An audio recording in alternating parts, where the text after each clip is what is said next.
So, everyone, I'd like for you to gather around the table and let me tell you all a Voden fable. To gather around for the tale of these band of misfits, the tale of the corruption within, and that of an everlasting frost. For this be the infamous tale of the Frostmaiden. Previously, our heroes were found in the midst of the arena of the gods. Their bodies would be brought to their absolute limit as they'd face off against the greatest challenge yet, the Death Harbinger. After being transported into the frozen realm, our heroes would nearly make it their grave as they dealt battle with this fearsome foe.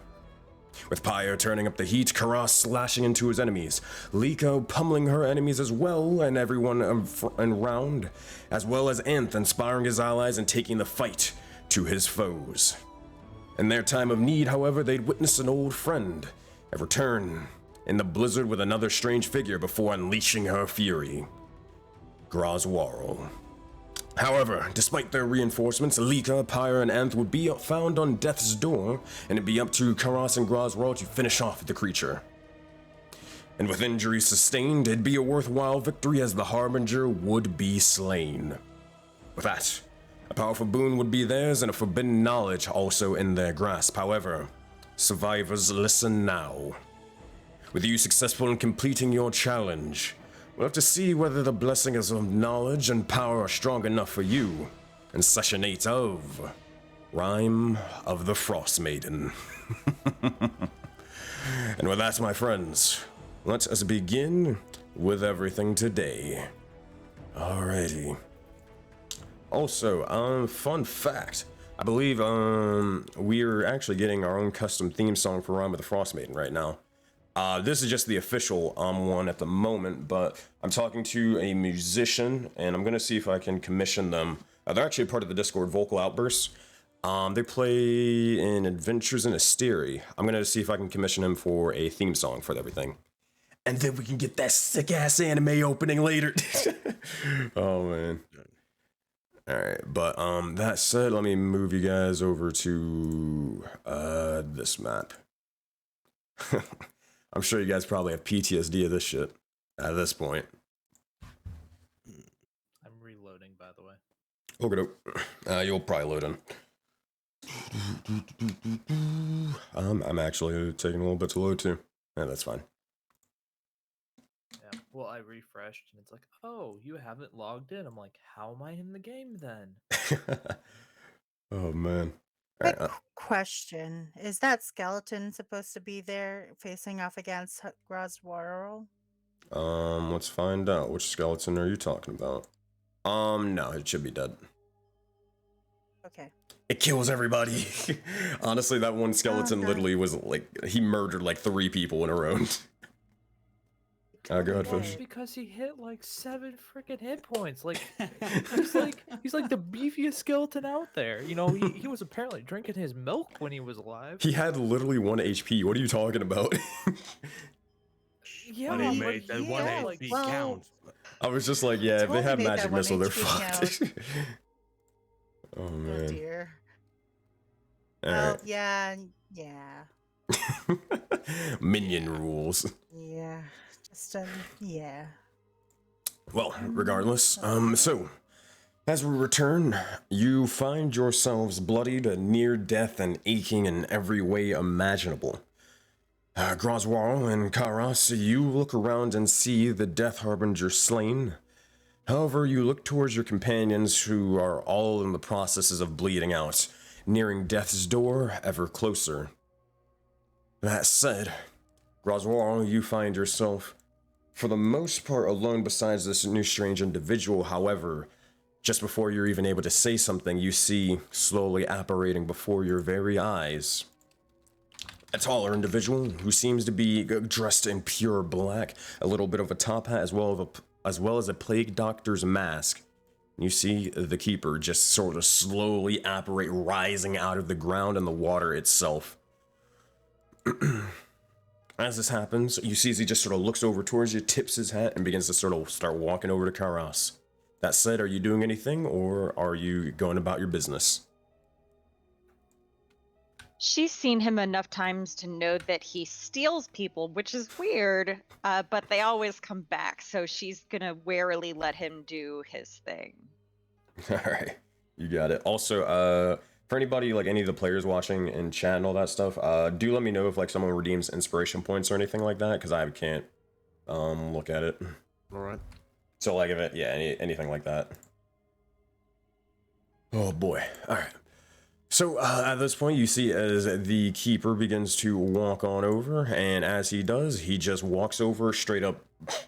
I mean, like, I'm talking about straight up grabs Karas by the scruff of his neck, and then just begins to pick him up and just yeet him up into the sky. And you see, yeah, almost kind of like a cartoon. And you see as Karas begins to fly like about 80 to 100 feet up into the air until it just, whoop, and he's out of there. That said, you'll see as the keeper just sort of tips his hat towards you and just phases into the water as if nothing happened in the slightest. Alright. Pyre was knocked unconscious. Is he actually awake to see this, or is he just still Nah. falling in the water? You guys are still unconscious at the moment. I wish I wasn't though. Oh boy. But that said, Groswaro, it seems to be that you're the only one alive in this time. Well, at least not bleeding out at the moment. What are you doing? I am remembering in character because I would know these things if any of these people know how to heal people. I'll make an intelligence check for me. Oh god.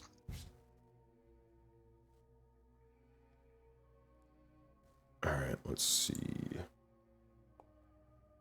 What's that total? I hate how I gotta fix this module or whatever it is. I'm a 9. Yeah, that's easy enough to beat the DC. You've spent enough time with them to be able to tell. You know the likes of Anth is capable of healing. Okay, cool. I have one healing potion that somebody gave me last chat, and I go over to Anth and give it to him so that he can then subsequently heal the other 2 people who are bleeding out. Alright, as you do, roll a d4, and Anth, we will see what happens next.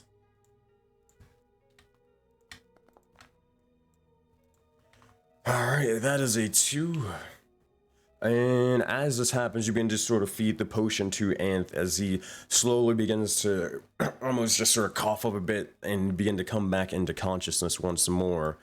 As it happens, Anth, you look around yourself and you find your allies sort of laid out in bloody heaps, but you also look over and you see Groswaro over you healing, and to the left, the likes of the Death Harbinger seeming to be slain. Well, actually, no, you do not see the Death Harbinger, actually, now that I think about it, because he actually was shattered into millions of tiny ice particles and pieces. So the most you see is his weapons, and that's in his armor, and that's pretty much it.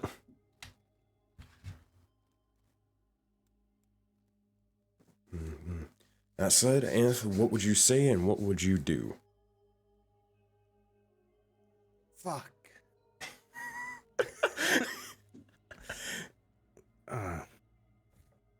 I suppose we need to help the others too. Yeah. Are you okay? Well, I wouldn't say okay. Oh, dog. Sorry. I'm alive.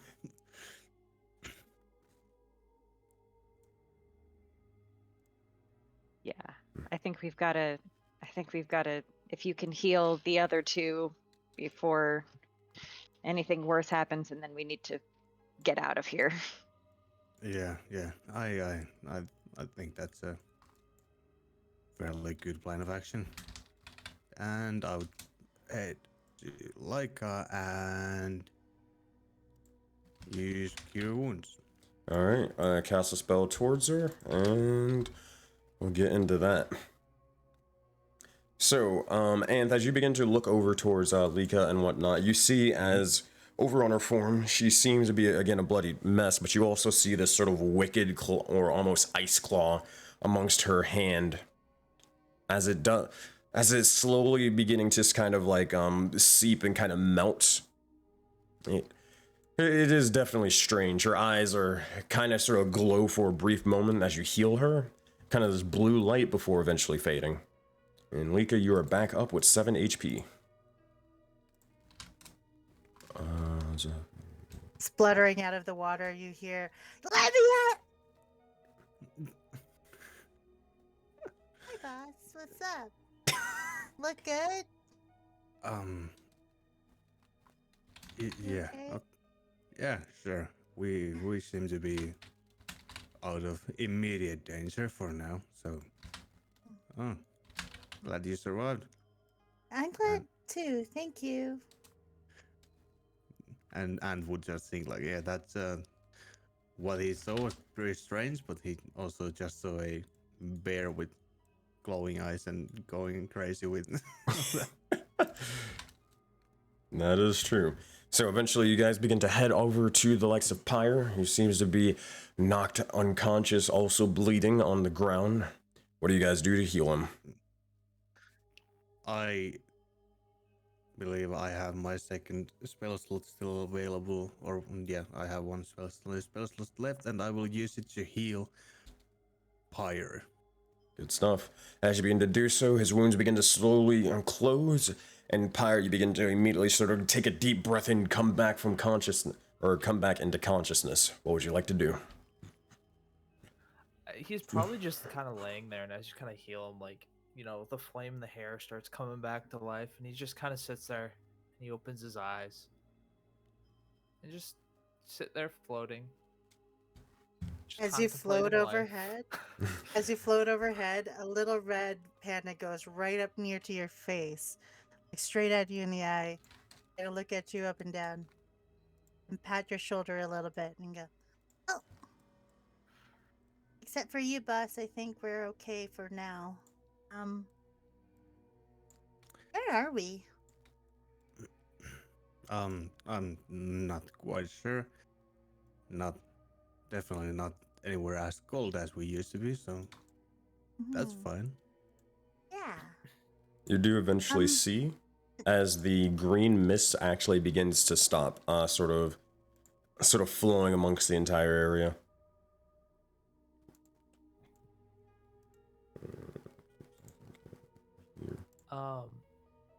Pyre kind of wants to look outside. So he just kind of slowly sits up, just kind of starts looking around like, am I still where I'm supposed to be? He probably just starts kind of like doing his little pace thing. Just trying to figure out where we're at. Enough. As you are trying to do so, or you said you were trying to look outside? Yeah. Okay, you gotta keep in mind the windows are like a little bit elevated, so you gotta just sort of fly up for a bit. Probably like onto this platform, and you'll be good. All right. So as you do, make a perception check for me, Pyre.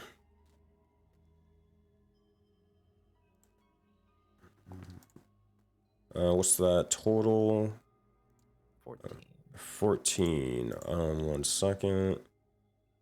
Again, you kind of look over around and you see the similar thing that Lika saw. But you find yourselves in the midst of a forest. With the area around, snow is kind of melting. However, just looking about this place, it looks familiar. Very, very familiar even. Are you... Sorry. You kind of wonder, like, are you kind of up above in the... Nah, maybe... Nah, it's hard to tell. What were you gonna say? Is it familiar like hometown familiar or just kind of... Yeah. So the thing is, yeah, it is, but why are you here of all places? You were from the Arena of the Gods and all that other stuff, right? And then you end up transporting to this strange area, but why would you fight here, and why would you fight the Death Harbinger here as well? Just in the midst of, well, Gaia. Okay, that's what I needed to know. Pyre just immediately jumps back down and gets away from the window. Hey, question, boss. And Roswell, you're amazing. You helped us. came out like a light, and you were like amazing and powerful and awesome and strong. But can I want to take a look over here. Is that okay? I'm gonna go, boss. I'm just gonna climb up over here, and she's gonna book it over to this side. All right. Looking over on that side is more of the same thing. Still that kind of force. That said, real quick, make a perception check for me.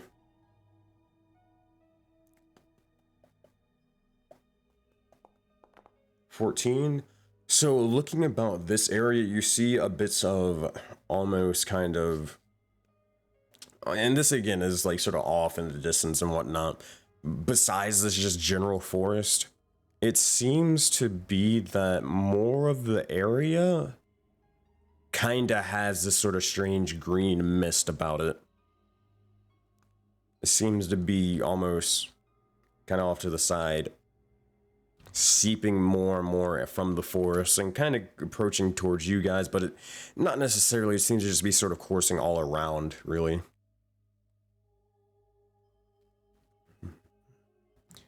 And there's no openings or anything outside like the window, unless I wanted to go closer to the window to see how far down it went. Yeah. I'd like to take a look and see how far down it goes. All right. As it happens, you begin to sort of climb up onto the wall and climb onto the ledge, and you look around. Well, as you try to like even sort of put your hands onto the ledge, you just sort of place, trying to like sort of hoist yourself up, and you feel like a sort of force, sort of almost sort of pushing you back. Make a wisdom saving throw.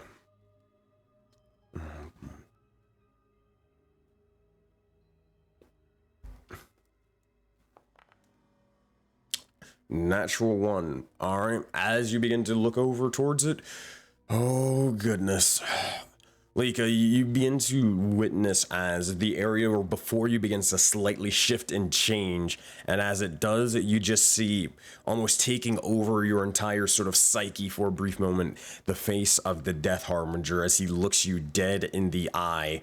You see as he begins to summon more and more of a massive skeleton army before you are considered frightened for 1 round. It's only 1 round, so you're good to go. But eventually it kind of like sort of throws you back. You stumble back a little bit and nearly almost tumble off of the entire area. But whatever that was, ugh. You hear nothing but loud plops, scrambling, frantic like chitters, and he's running straight towards Anth. And even though he is very, very injured, she will touch all the places that he's okay with her going near, and all the places that he's not injured. And basically, Anth, you've got like a little shaking little red panda attached to your person somewhere. He just stopped for a second. Did you see something? Just looks confused and into the direction where she ran from it. Don't go there. All right, so you're coming up to over here. You heard her like sort of drop down into the water and all that stuff. Yeah. What was there? Why are you so scared? You know how I'm not afraid of the robo chicken? Like, I'm not afraid of that bird. That bird's mine. But the skeleton guy that we just fought was very scary. And I saw him in my head, in my mind's eye. Something wants us not to go around looking things. I don't know why. I tried to look down to see how far down we were, because it seems like we were someplace close, and I saw that guy's face again, and I want to punch it, but I can't because I'm so afraid. Because instead of the one guy, it was like hordes and hordes of the guys, just lots. I don't want to do that again. Yeah, I believe this whole thing is this whole challenge that we had with this fight was with a god of death, and I suppose you can't really kill death, so they will always be there. But hey, don't worry. I doubt we will have to deal with them too much for a second. So just try to calm down. Okay. Yeah. I'm just gonna stay And- here a while, and you're just gonna have the red Alright. panda clinging. That's it. No. That said, while that is all happening, Pyre and Grozawaro, what are you two doing while they were kind of having that conversation? Swarral is looking at this waterfall and seeing if there's anything behind it. Make a perception check for me. Can I help with that? Also, yeah, if you want to. Oh, it's a natural 20. I mean, hey, you Yeah, can. I don't think you can really, unless you can get higher than a net or a 22. I mean. Nah. Also, real quick, let me send this to somebody. I'm DMing somebody. One moment, please. Please don't let it be me. Please don't let it be me. Hey, Pyre, check your check your DMs. Are you serious? Or are you I am joking? actually Oh, serious.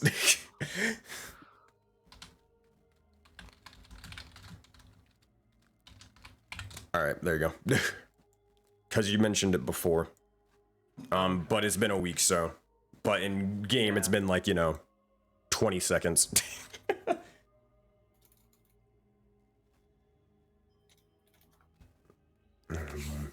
So that information is yours if you want to do anything. While that you're looking over that, Groswall, you look towards past the waterfall with a natural 20 for a total of 22. You're not an amnesiac, are you? Actually, real quick. Correct, I am not. Okay, never mind then. That said, you peer through it, and it seems to be a sort of small veil. Kind of like a veil of sort of the strange differing colors of astral lights, blue, greens, and purples. It seems to kind of like sort of swirl around a little bit, almost similar to be like maybe a portal, but also you're not entirely sure what it could be or what it leads to. You just know that it is kind of swirling to pretty much the unknown. Looking inside the portal itself, it seems to just lead almost into more and more of this astral light.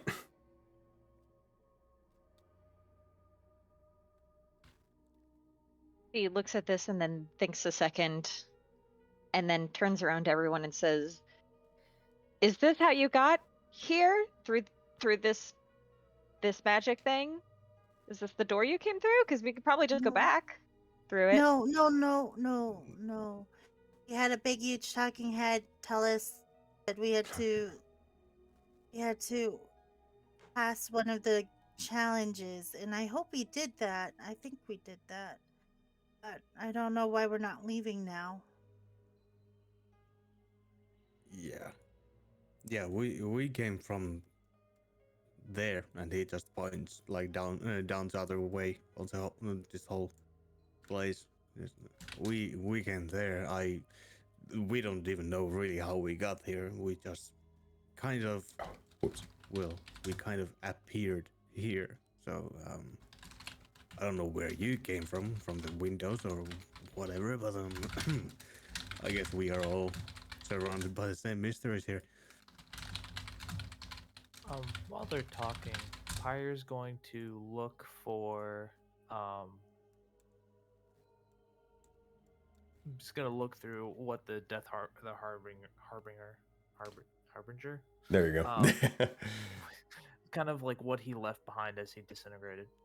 I should looked at it, because make an investigation check, follow it with an arcana check for me. Ooh. So investigation. 22, nice. And then arcana. 14, nice. All right, so here's what you find. You find the likes of his greatsword, and it is definitely magical for sure, as well as his armor, which comes out to be, I believe, chainmail armor. Chainmail armor. You also look over, and he has a longbow that is also magical as well. And there are a couple of arrows. Lastly, anything else? No, that's it. Pyre just starts picking this up and turns around, and he's like looking at it going, I can't do anything with this. And he just walks over the group with all of this.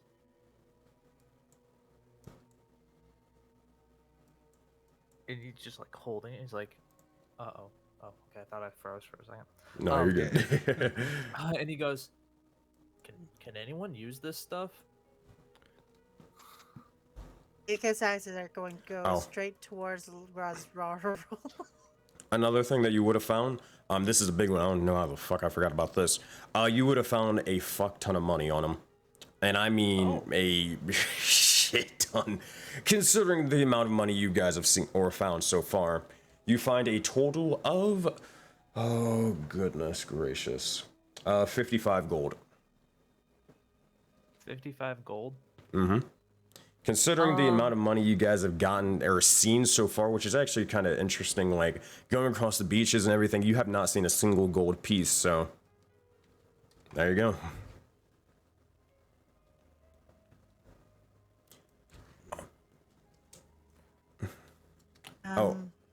Last thing also to mention, on top of the gold coin pieces, they do have the symbol of death on them. So they're not necessarily worth any more, but they're definitely like, you've seen these things as well before just in society. But they're just typically being like, oh shoot, that's a rare sort of coin to have the symbol of Erebos upon it. As make a religion check for me, Pyre, if you do not know. Could I help him if I'm looking at these coins? Sure. Make a religion check as well, or you can give Pyre advantage. I would like to give him advantage if he would like to try. Heck yeah. A collector's coin says vampire want, but I mean, kinda, yeah. I have a +4, so yeah, total 18. 18, so you know that Erebos is not only the god of death, but he is also the god of wealth. In fact, he's more so, I'd argue, like Sensei would argue, he's more of the god of wealth than the god of death. That said, with an 18, here's a little bit of fun fact and lore. You know that typically Erebos is one of the weirder individuals, as I think I mentioned this before, where he kind of doesn't really look for followers and all that stuff because he kind of believes that everybody's his follower because everyone dies eventually, and that sort of thing. And what will typically happen is people leave like general gold pieces and whatnot towards people's graves to help pay for their ferry to the god of death's realm in the underworld, and kind of just sort of keep all their riches down there. Gotcha. So with the gold, Pyre's probably gonna pocket like 20 of it and then walk over and be like, I found money, and then just kind of just give it to people. Nice. I'll add the 20 gold to your inventory. I found 35 gold, and he just walk over with them. That is an even 7 gold for everyone, so. How lucky. This guy, and he still gets the 7 gold afterwards. Oh my goodness, this guy's making out like a bandit. All right. Could I quickly do an insight check? Because if he's like, oh look, I found money, I quickly do that. Just out of Sure. curiosity. I'll tell you what, Pyre, I'll give you like a +2 to this roll. Not advantage, but like a +2. Make a deception check. Lika, make an insight check. I mean, This, technically, I didn't lie. he didn't lie. Yeah, I got you. Don't worry. So 19 versus 19. I mean, yeah, he brought money. Yeah, I mean, if the scenario really went like, here's some gold, and then you just pause for it, here's 35 gold. You just Oh, yeah, that's true. it may seem a But- little suspicious. I I mean, will say, since we matched, you probably like see just like a little smirk as he's handing gold over. there you go. Yeah. Dang, Looking Fish at is you, giving him information for free. I mean, he's like Looking at you, Pyre, you just see those very, like, once the fear has faded, she stopped clinging on to and will be like, I don't know if I like you yet, but I like that. That was cool. Yeah, no, he's just like smirking and like excited about finding money finally. For a second, I thought you were gonna say, "I'm gonna give Pyre the Zug Stink Eye, the patent." I want that to be an emote. I'm Oh. telling you. Oh. The stink eye that Lika gives isn't really a stink eye. It's more of like if she hates you, it'll be like Death Harbinger with her claws in your throat. That's exactly what she's like. There's man. no look of pain there, or if she doesn't like you, you're gone. Kind of how I see her. She will go for the jugular if she doesn't like you. Good to know. Good to know.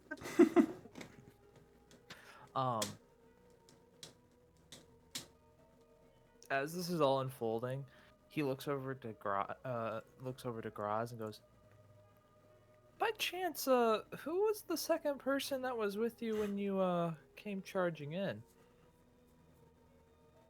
I have no idea. I was someplace and it was really cold, and it wasn't with y'all. And then I was just running out of it, and I sensed danger, and then I ran out of the snow, and then I was here. I didn't even know there was a second person there. That's kind of creepy. Oh, okay. Sensei, do I know? Did I get to see like a good depiction of who that was? Make a perception check. And this is for earlier. 12. Final roll. Yeah, I don't have anything to add to it. It's kind of hard to tell. It's really up in the air. You know, they, at least the figure, though shadowy, weren't able to really make any sort of like make out any specific features of them, but they were definitely massive in size. They seem to have horns as well about them. Horns? Yeah, horns are kind of I believe they were kind of like sort of curling a little bit. Okay. As soon as Graz is like, "What do you mean, like, there was someone else?" He's like, "Oh, okay," and just kind of a little wary of like he starts looking around a little bit more of like trying to see if someone else is chilling here. Make another perception check. Now this is for now. 12. 12. Nowhere to be seen, my friend. Nowhere to be seen.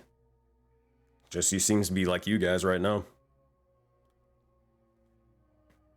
But at the same time, how can you be so sure? Pyre's just paranoid at this point. Like he's visibly like trying to hide it, but he's, you know, checking over his shoulder a little bit more and more than normal. Well, we're all talking shortly thereafter, kind of getting a little bit more courage.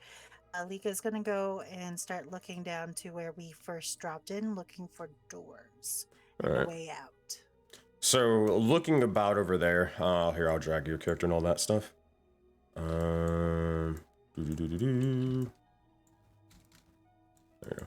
Yep. And then all the way over here.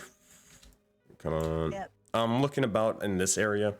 It doesn't seem to be really any floors or anything, because remember when you guys came in here originally, you kind of just this bright flashing white light began to sort of take over your vision and sight, and then you just sort of awoke in here when you opened your eyes. So looking about, there doesn't seem to be anything. No roll needed. Same thing on the other side, just no doors or anything, right? Nah. Though over here, like towards the end of the map, granted, it's just pretty much a giant wall. Same thing with this side over here on this area? Yeah, pretty much same thing. It seems to be this is more of a entrance to a kind of ruins, if you will. Looking about, you don't really see anything like any sort of like maybe outline of what a door would lead to, kind of off to like the southern end of this map. But looking towards the north, this is probably the closest thing to an entrance or an exit, besides maybe like the windows around.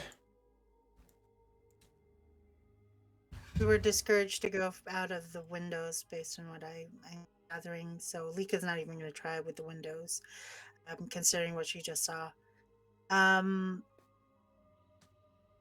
guess that's our only way out. It's straight ahead. I looked everywhere. It's nothing but walls.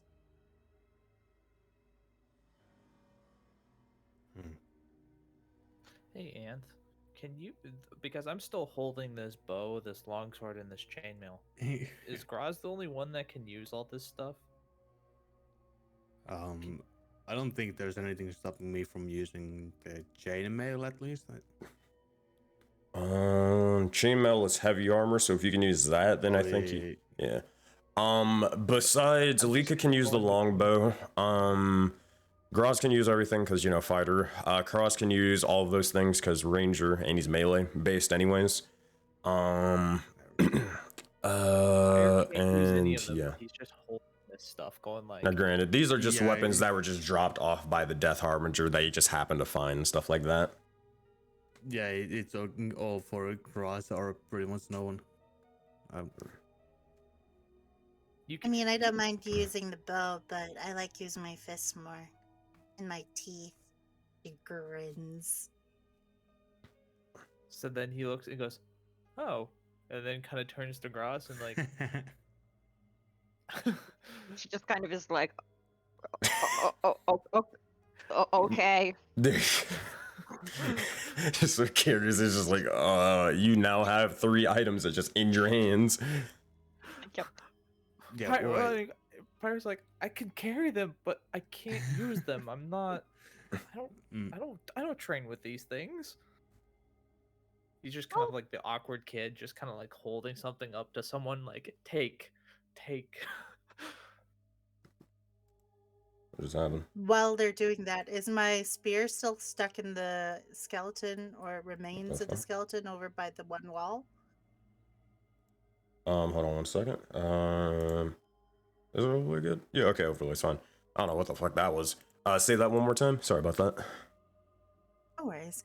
I was just wondering if there was still a javelin stuck in the wall or a spear-like javelin sharp stick.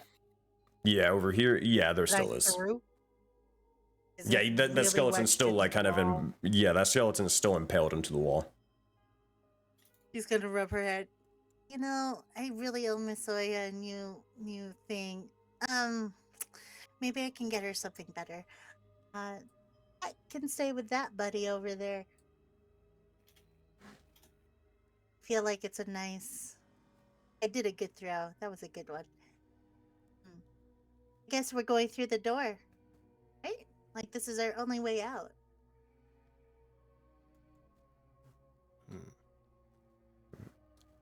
All right, I mean, so. we can't. Well, unless you want to go out the windows, but I don't know. The door's fine. You said. Sure, I think. Don't really like the whole light thing, but I guess we don't have any other choice, really. Yeah, we also should get a bit of a rest. I think you. Sorry, I don't know how to use medical kits. I'm not a professional healer. Alright? All right. That said, are you guys all heading into this area? Yeah. Before we do, we've got all like the water and stuff taken care of. Yeah. Graz, do you have a water skin?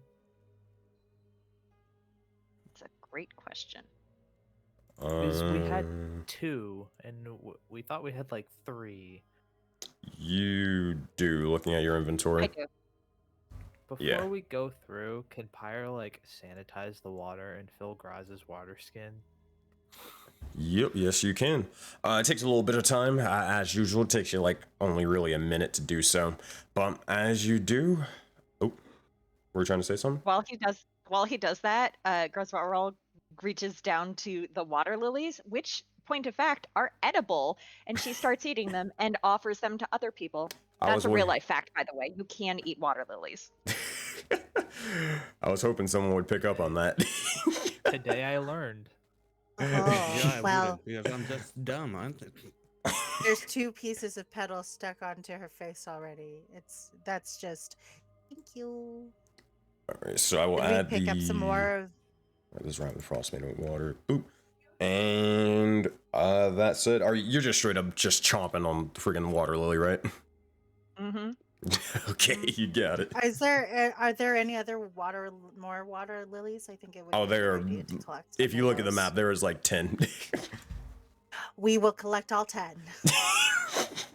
Yeah, Alright. Pyre not have eaten in like a day theoretically. He as soon as Graz like you can eat these, he starts like looking at him like, oh, Make a Thanks, survival check. Grazorro. Make a We- survival we check needed for you.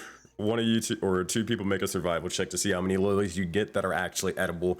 Because you look around and well, actually, I'll tell you in a minute.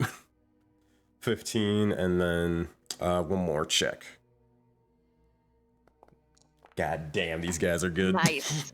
That's a nat 20. Oh my God. hey, Sensei, this is just Mhm. know like karma coming back from last session. Let's be honest. What are you talking about? I don't remember any bad rolls. I don't. No, this is the dice come and be like, all right, guys, look, yo, I'm sorry for what happened. We can talk Right, about this, chill. right?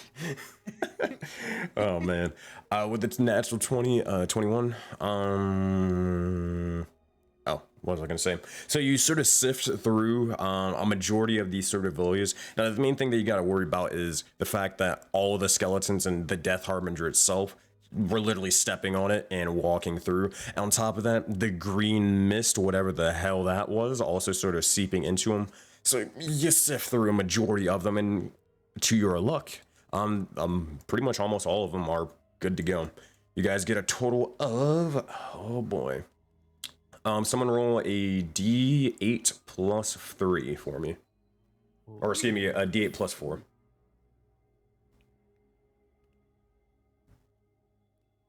I vote Graz or Lika.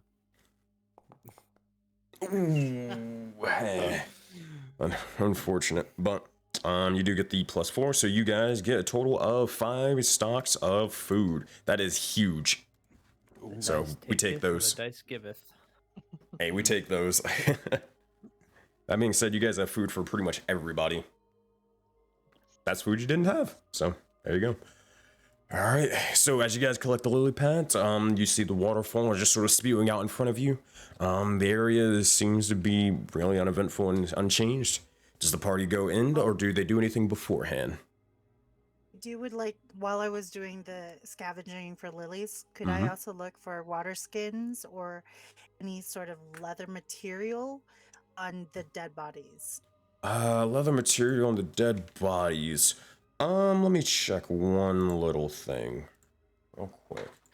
Cause you might Scour the crap out of this place and getting all the materials. be in luck, but I could be wrong. Oh, and I would also like to take a couple of short swords while I'm at it. Is it? So it's this.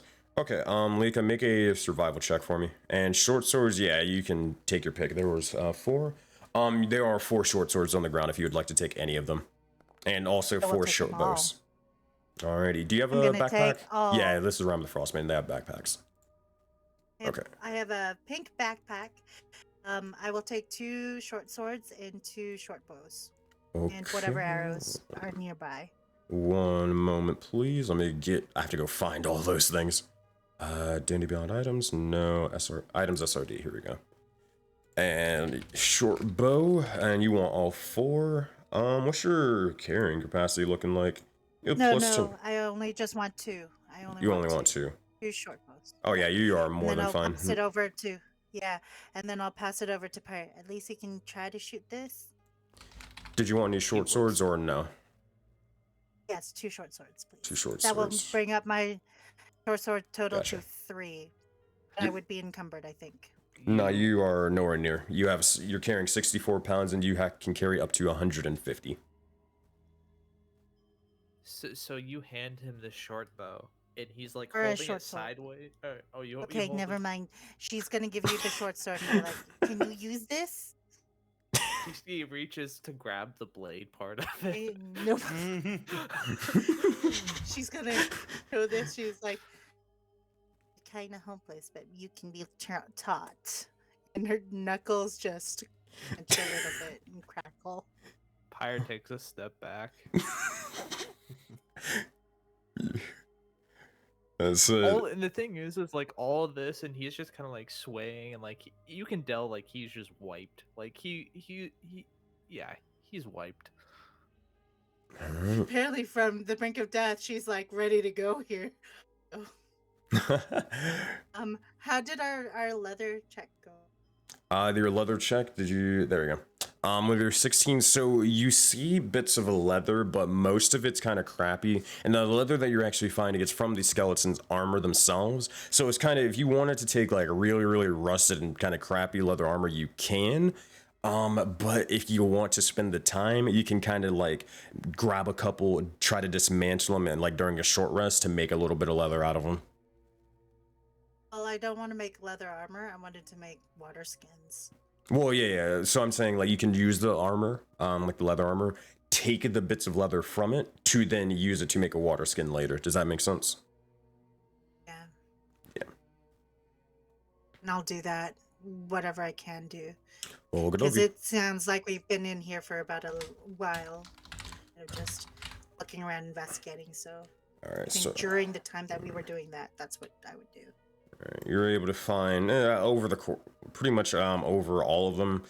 Are you taking all 4 or just like how many are you taking? There's 4.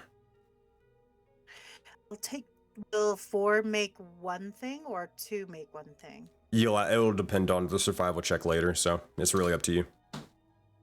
I'll just take 2 because I don't want to be greedy about it. So 2. Okie dokie. You have 2 leather armor in your inventory. Man, Lika making Pyre feel bad about taking the gold now.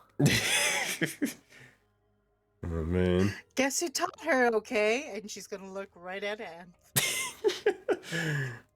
Gotta be resourceful out actually, here.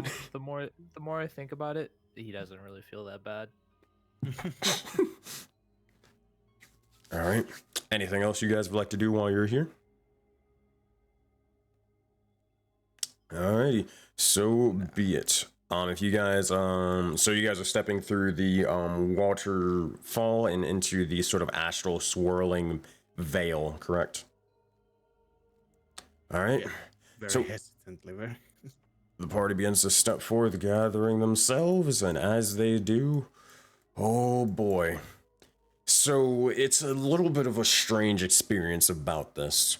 You kind of find yourself sort of suspended in this sort of astral light for a brief moment, looking all around, and the stars themselves are pretty much just beautiful.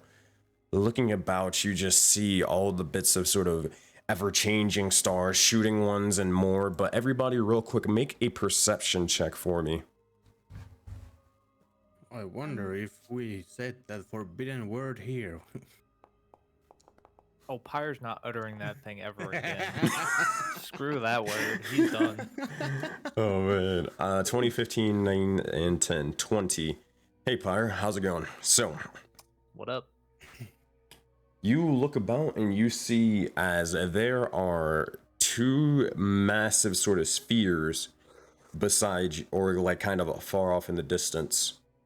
You look over, and granted, you can see maybe the outlines of more, but the 2 that are kind of just directly in your presence is one to the left and another one to the right, and these are honestly, these are probably the biggest things you have ever seen in your life, even bigger than the elemental tree. Looking towards them, you make an Arcana check. Actually, I'll do it this way. 11 or 17. Yeah, so from the one on the right, you get a heavy sort of sense of divine presence from that one. Granted, you get a divine sense from both of them, but the one directly to the right, the one that's kind of closer, it is almost an overwhelming amount. But regardless, that information is known to you, and you guys begin to see as your forms begin to crystallize and your vision begins to take you until turning into dark and black. and eventually you open your eyes and you wake back up into the arena once more. We're not lost in space. Alright. Finally, space traveling. Huh? You look over and you see the likes of Mimir. Happy. You also do see Zappy, but you do see Mimir who sort of like, place themselves onto the sort of mantle off to the side, but you also do see Zappy who immediately looks at you, his eyes go wide, and he straight up vault tackles one of you, like the nearest person. No, Lika was gonna go running straight towards him just as he was tackling. Oh, okay. I don't know why I moved your character and all that stuff. All right. That's it. You see as he's just sort of bolting. He sees Leak and he's just going to jump and pounce. Yep. And that said, he gives you a couple or he just kind of licks your face and whatnot. And you see as a little bit of electricity begins to sort of spark up your fur. But it's, at this point, you're kind of used to it. But should you be used to it? I guess maybe he might be growing on you, but I don't know. It's really up to you. Said, you see as Mimir begins to speak and says, well, seems like you all sort of made it. Everything seems well. However, not gonna lie to you, the other ones are not sort of doing well at the moment, but you can only hope for the best. Saw that was a little bit rough for you, but you made it out, so I guess everything's all good in that department. Mr. Talking Head. That's Can you Mimir. help? I'm telling you, Mr. he will correct you every Murmur. time. He will correct you every time. And she will continually get his name wrong. He'll I say, don't know if it's on purpose though. he'll just literally say Mimir.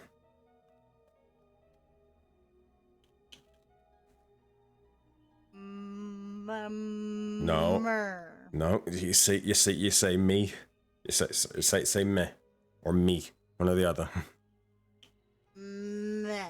I think it's just better to let it go. No, you see, names are important, and you're gonna get it right, especially one of the God of Knowledges. So meh, and then you finish it off with mir. Yeah, I wouldn't count that. Just see as Groswell just has a sort of approving nod.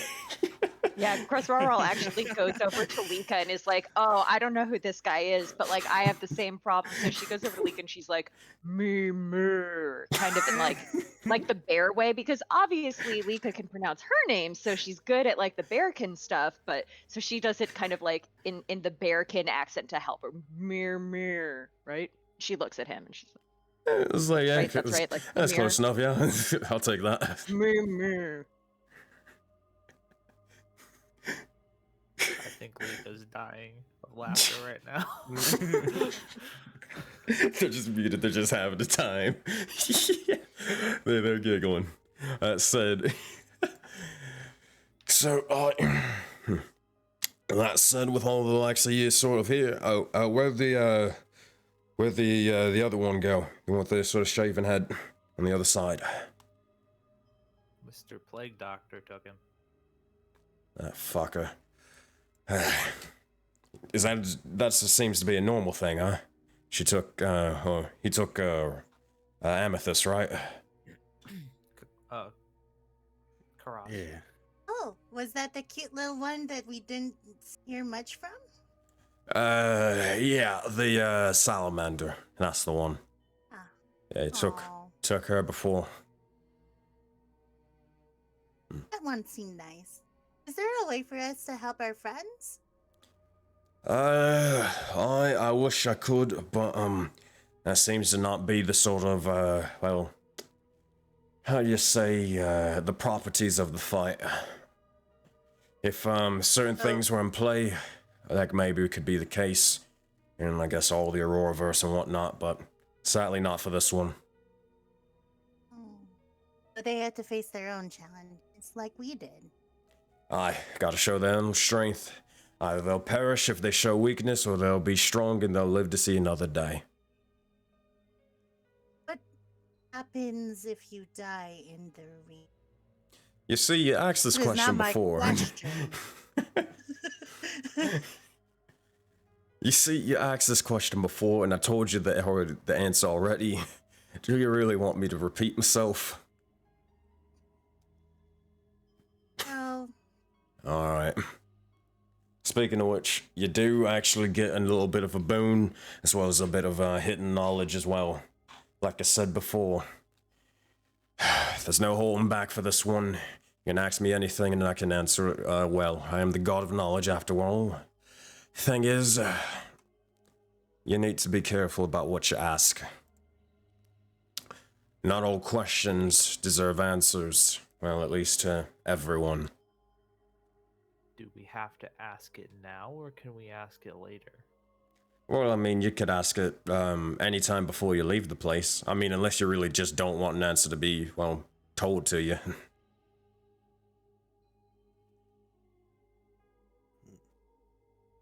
I'll look around at everyone, and particularly the smart people, and be like, I mean, I have one question, but I think that's something I can answer myself. I mean, if you want, you can discuss it with yourselves. I mean, I'll be here. You just sort of come over here to say, hey, Mimir, I got a question.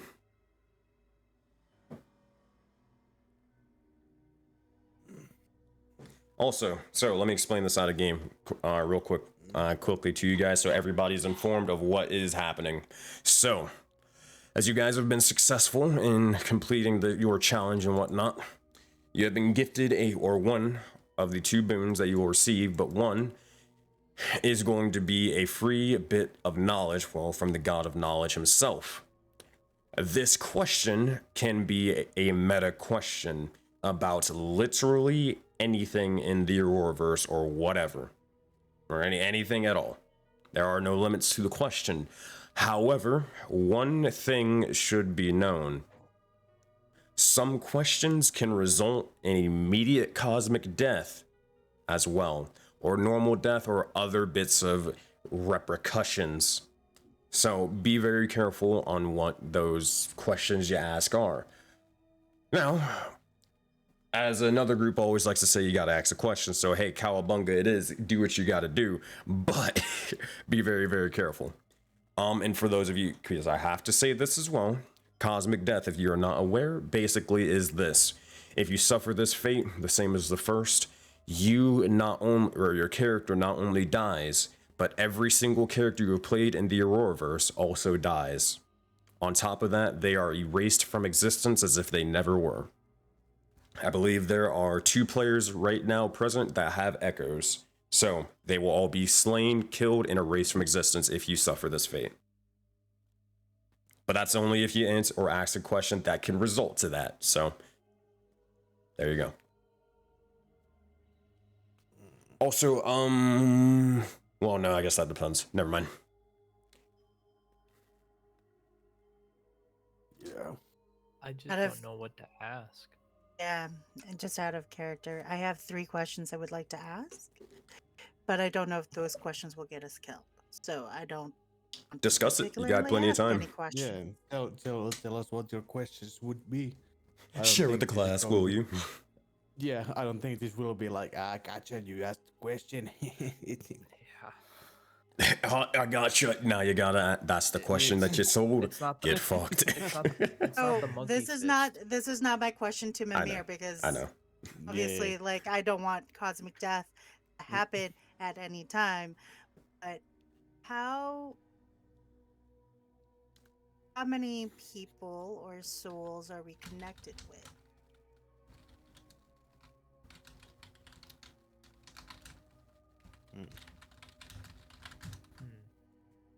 Was one of my questions, but I feel like if I ask that question in character, in the way Lika would ask that question, I know exactly how she would ask that question. That would probably result in not only my death but in somebody else's. Yeah. How many souls are connected with? Well, now much less. Like it's yeah. And then my other question is, do we need to find the other groups? Like, This is just me as a player, not me as Lika, because Lika has no idea what I know. To differentiate. Yeah. I mean, I suppose does the question have to be something that's at least somehow connected to the character or not? No, there are no limitations for this. Yeah, so it's like you don't have to ask in character, I suppose, kind of thing. Yeah. Okay, but these are not my questions that I'm asking. Yeah. These are not my I was just other making questions. sure, like, I understood it correct. You said that's the question? All right, bet. Let's go. No, I'm kidding. No. Oh. I'll be right back. Gotcha. Sorry, I have to be quiet. My question would be, how do I ask this question? I see.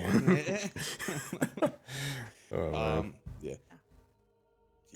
I don't think I have any other questions besides like just getting more information about like the whole time period between when we were on the ship and when we woke up on the shore.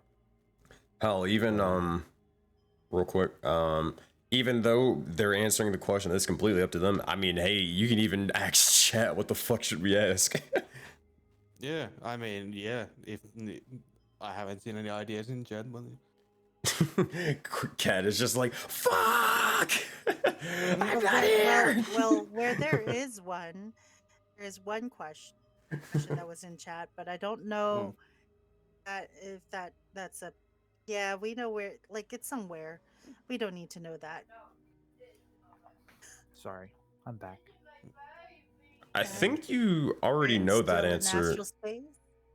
No, Yeah. you don't. No, you don't. Actually, no, you don't. No, we don't. No. Someone, nothing. Never mind. No, Okay. no, please continue. Yeah, Sensei, please continue. yeah. I got right? confused with we'll one just thing. sit here and listen. I mean, you can listen all you want, but when Cosmic Death comes around the corner, I mean, shit, man. Sometimes it be like that. close your ears or die, children. Oh gosh, it's the influx of knowledge when you have so many questions to ask, but you just don't know which one to pick. Yeah, I even actually the one like have one really important question, but if I ask it, I feel like that would be violating something. If you need a bit So, of help, I'm I like, can go over everything that you've seen in the campaign. If I you guess want me. the question is what information do our characters need to know to achieve the goal, the reason why they came here? I don't know that answer because, like, personally, Pyre came for to clear corruption. But as characters, we really haven't talked about like why we came here in depth. Nope. So we're all just kind of like, okay, we're just gonna chill out and not like prevent each other from getting killed. But none of us have been like, I came here to do this. You guys got plenty of time if you want to go over that real quick. Okay, well, out of character and also in character, Lika's not been really the most subtlest person. She's been talking about saving money at least once for the orphanage. She's given money to Ant, thinking that was a lot of money, like 3 gold, while she kept 6. You know? Sorry, I'm not laughing at you. I'm laughing at my dog. Oh, here's the puppy. He's in the bathroom trying to drink out of the toilet. Anywho, it's so cute. Kind disgusting. Really disgusting. Dog. He is and, our like, Zappy. She would have been wanting. Would want to know where her family or where what happened to her people would be. Like, yeah, that's where she would be going for. But at the same time, she's just going along for the ride. So I don't know. I have lots of questions, guys, but I don't want to ask them. My thing that helps me out whenever there's a lot of options is to write down any potential question that I have, like write it down on a notepad or whatnot, and then set a timer and be like, okay, at, I don't know, 30 minutes or whatever, it may be an hour, I don't know, I will answer one of these questions and you just pick one from the list. And if you gotta just roll a dice or whatever, you know. But Yeah, it's good. It's best to like sort of write the questions down so you don't just sort of kind of run around in circles, you know? Yeah. I also think a decision we need to make as a group is, do we want to know something for our out of character knowledge, or do we want to know something for our in character knowledge as well?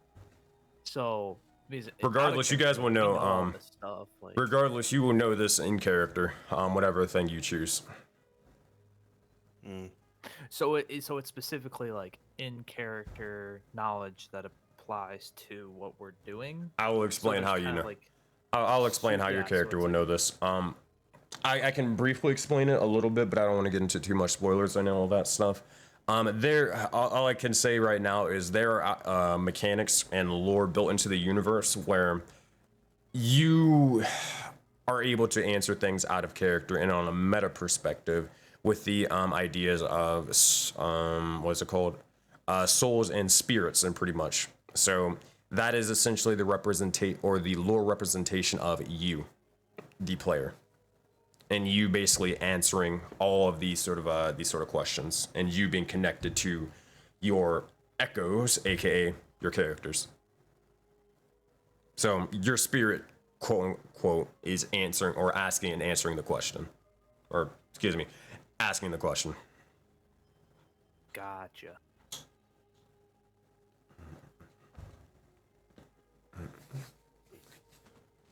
My question would have been more specific to the experience I had with Myra. Just as a character and as a player, that's kind of where it would be, but I think it was already explained to me. I think my question would be, if other people were to find out, how bad would it be? I think that she already knows the answer for that. The second question, the other question that leads to that is, what the hell happened between the shroom and Anth? And what did she see when they met up with each other? Is that something like those are the main things as a player, and as Lika, she would be vaguely curious about but wouldn't want to ask. Do what you gotta do. If you gotta straight up, you gotta phone a friend, you gotta at the Soulbound chat, be like, hey guys, what should we ask? Oh man. All I saw was, I don't know, man, and that was from someone from. No, I'm talking about it. Like, you straight up at Soulbound in the Discord chat, at all 24 of them, be like, hey, what should we ask? Have other players already asked the question? No, the Ascent is in the middle of their boss fight still, so they haven't gotten a chance to ask the question. Okay, so But they will ask the question as well. So we can just throw our question away. What's my dog's name in the future? We've basically are the first group to be posed with this. What are we gonna do? At least in this arc. There's been other groups that have had similar, or have been in similar experiences and occasions. I suppose that's also the question. How close to the edge of death are we willing to go with this question? Like, how I'm not willing to risk any more dying on my part, personally. So basically, I think that rules out everything about the marks in our hands, I think, because we have been warned about those plenty of times. Yeah. Well, then if... Yeah, well, things happened.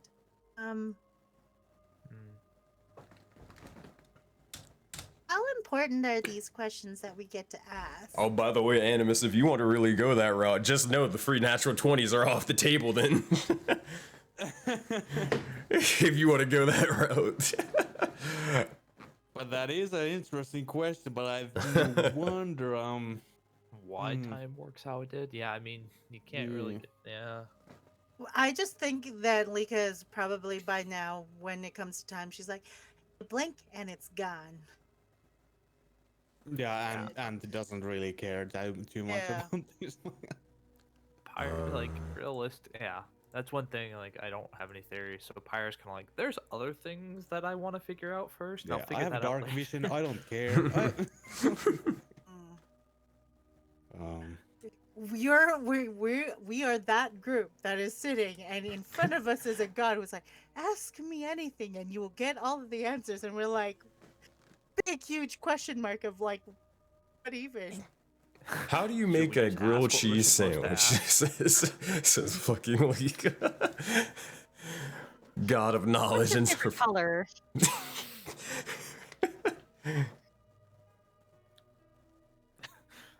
I mean, if we're asking We a are god about that our favorite color, group. can we even comprehend that color? We are that group, so I mean, it doesn't surprise me. Also, We could always Joey. ask, you know, Animus said, what came first, the chicken or the egg? Could ask that. Could, but I feel like that's like I mean, that's play it safe. Oh, Yeah, also, please. yeah, that is a thing. Sean mentioned this in chat. Black Minute. They asked a character question for someone's backstory.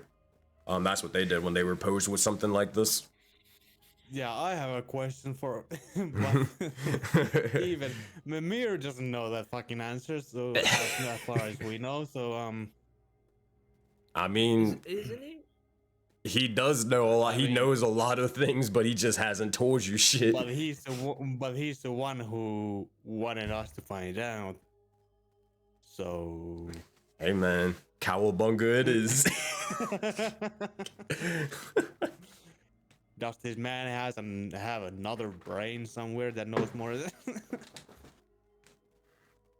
Alright.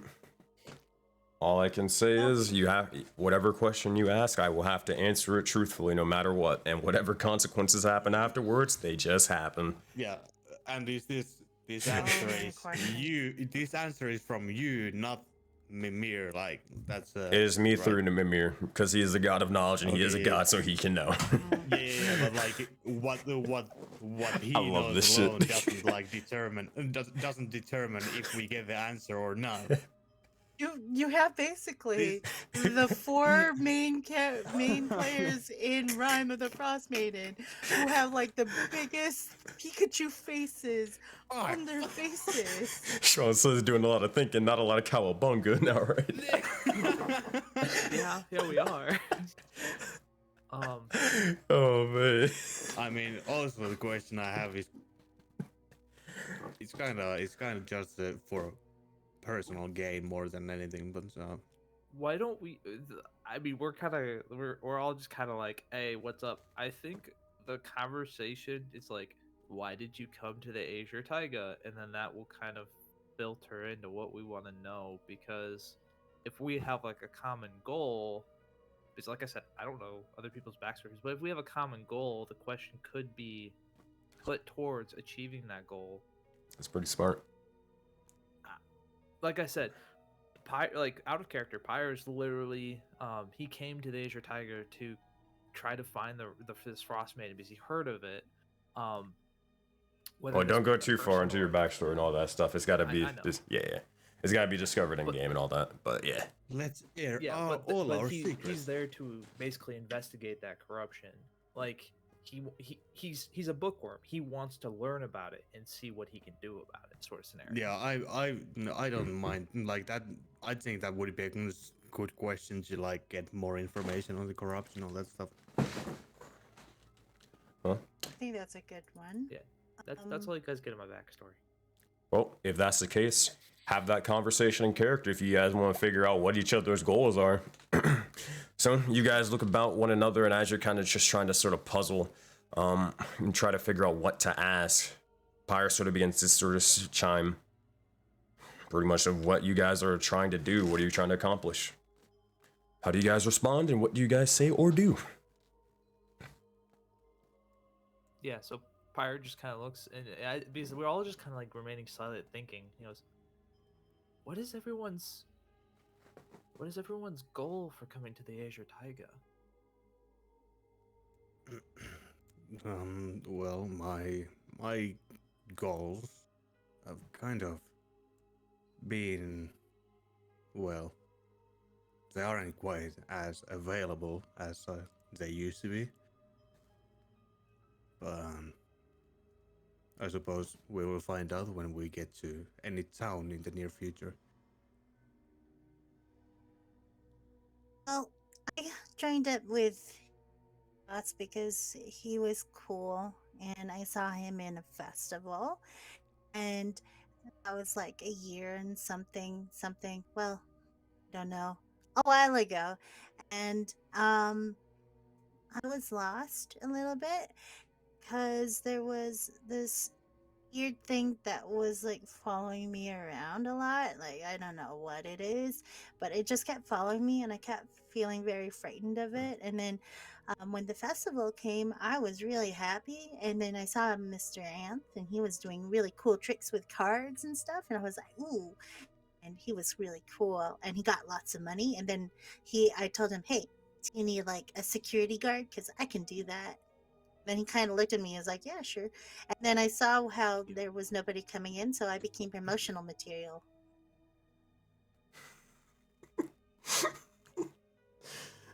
Yeah. Yeah, it did happen. Okay.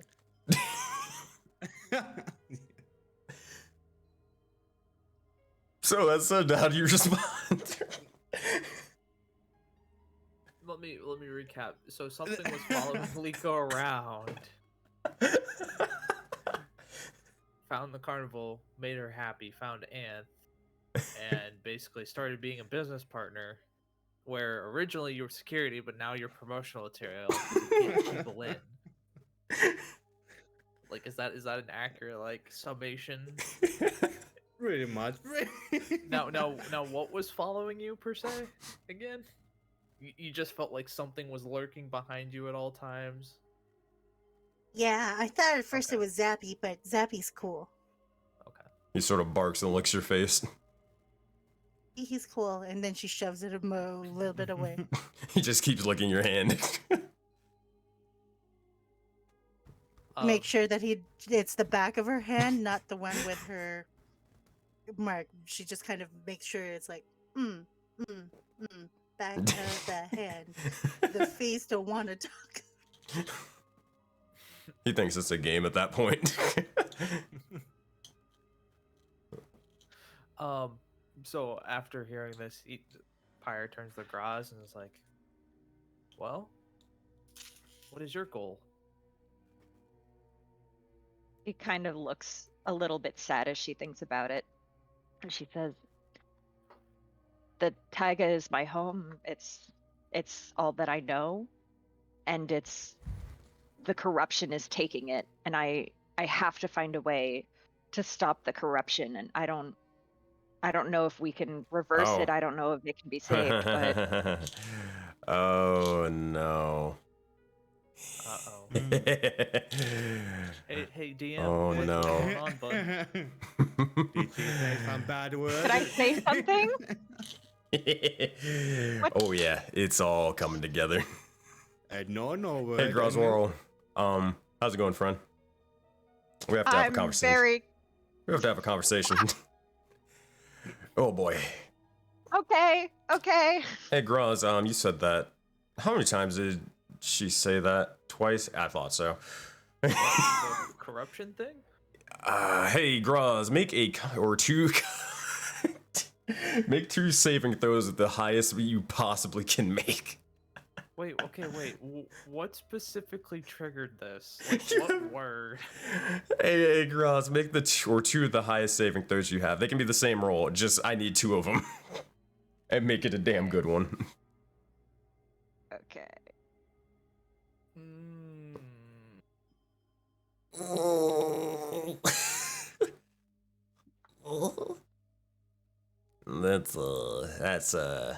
That's a one really bad one and one really one. Are those the final rolls for both? I have one d6 of inspiration that I would like to add to that first one. The first one? Alright. Yeah, the 11. Roll a d6. Unfortunate. They both fail regardless. That was not the right one to put it towards.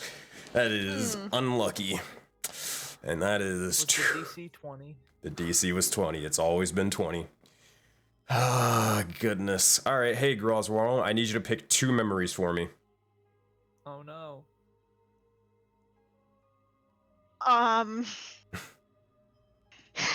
This is not what I expected to happen this Saturday morning. It's okay, Sensei's just trying to kill us. I didn't do shit. I didn't say anything. You orchestrated the whole. I didn't do shit. I don't know what you're fucking talking about. If you look at the stream title, it says what it says. Discuss among yourselves. Well, okay, so since she was just talking about her homeland, the first memory is It can be kind of specific. It doesn't have to be a super big fucking thing. And I'll let you know if it's too broad or not. okay. The first one is when she officially like became like a ranger for real, and she was just on her first patrol, and she was kind of climbing up this path, this rocky mountainside, and she kind of just paused and then looked out and saw the taiga laid out before her and how beautiful and dangerous it was, and she finally had that sense where she thought like I'm an adult, I have this job, like this is what I have, this is my inheritance, this is my heritage. Oh boy. All right, that is the good first enough? one. Yeah, I would say so. All right, now pick a second memory. Second one was when she was a little cub and she would see during the winter when everyone kind of like wintered together in the one really big village. And even though that was kind of like a low time when everyone was just kind of chilling, kind of hibernating, there would still be the soldiers, and some of the Valkyries would be out there training in in this huge heavy snow or whatever, and you would barely be able to see any of them, but through the snowflakes and the winds, you would just see them leaping and slashing and practicing, and she realized she wanted something like that. Oh boy. This is gonna be interesting. Hey Sammy, Grosworld doesn't remember either of those anymore. No. So for perspective, here's what it is. So there's good news and potentially upsetting news. The potentially upsetting news is you don't know exactly why you did the things that you did that came past that. You don't know what moment led to it. But the good news is you have the knowledge of what happened afterwards and what occurred during it. So you don't lose the memory of that. You know, so for example, you said how you became a park ranger and all that stuff and whatnot. You know that, hey, you know how to be a park ranger, you know this, that, and the third, yada, yada, yada. You just don't know what was the moment, what was the reason why, you know? Same thing with the Valkyrie thing. You know you're a Valkyrie, you know all your training, you just don't know why, what led to that. Cool. Pretty huge. Oh boy. So, That's great. And also, I will tell you, so here's what happens. So oh gosh, because we're not done. We're not done in the least bit. Oh boy, because you failed both saving throws. Oh, good God. Alright, Groz. Okay, you have enough health, so you won't cosmic death from this. But, you do take this amount. You're level 2, so it is 1d4 plus 5 for the first one. It's always the same. Alright, Groswall, you take a total of 8 points of astral damage. Alright, for the first one, and I'll explain what it looks like in a minute. The second one, 1d4 plus 5. And, ooh, that is a 9 points of astral damage. Goodness gracious, and you have 5 health remaining.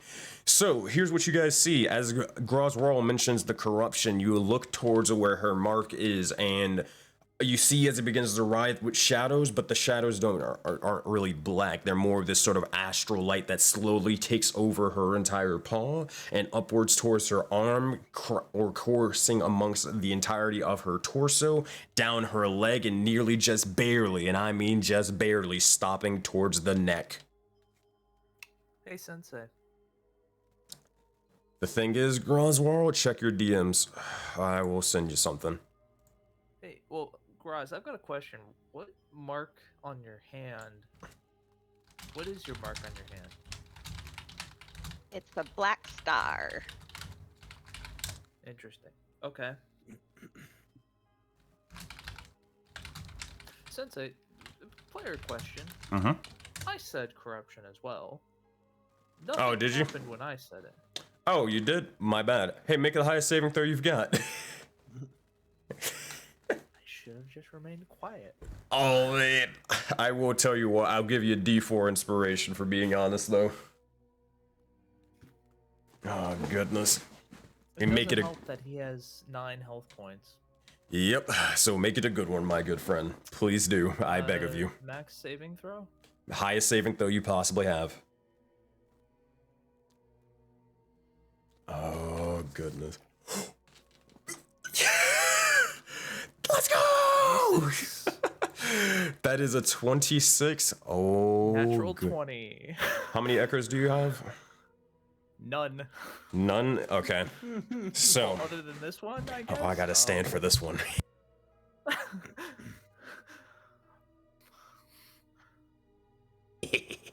Alright, so, here's what happens. So, you see as Pyre begins to sort of course with this astral light similar to Groswarl, and as it happens, it begins to sort of go directly towards your brain. Alright, Pyre. Pick a memory for me. Bark. Does it? Yeah. All I can say is pick a memory. Shit. So it probably would have been the memory he probably would think of would be specifically when it was talking about the corruption.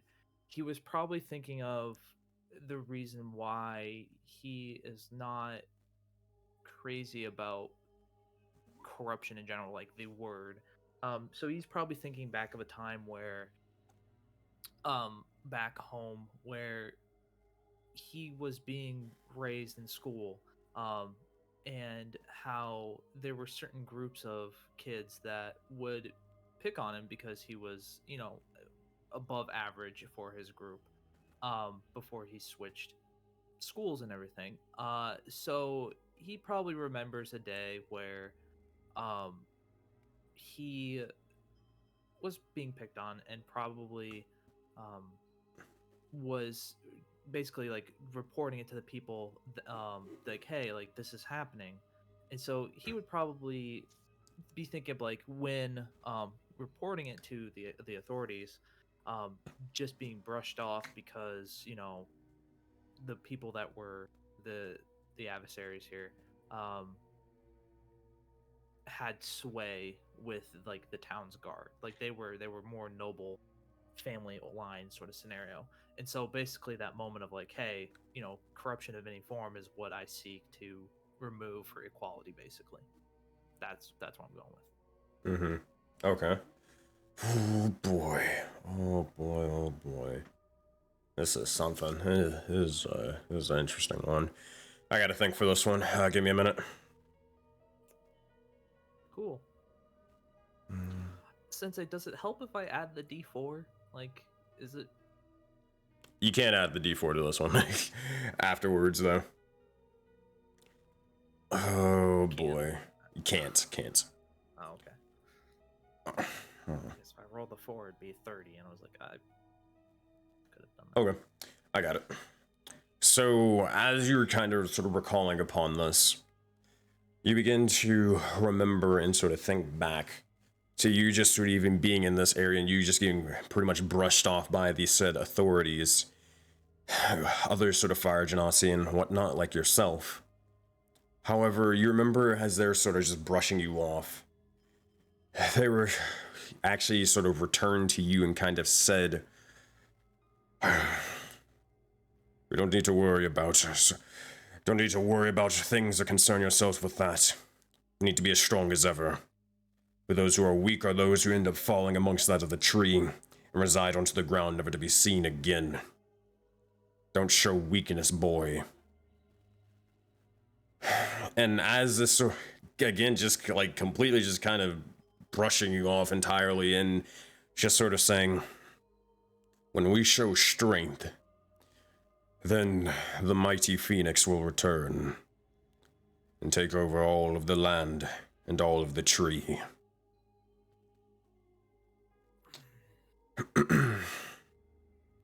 And that's pretty much what you gain from that.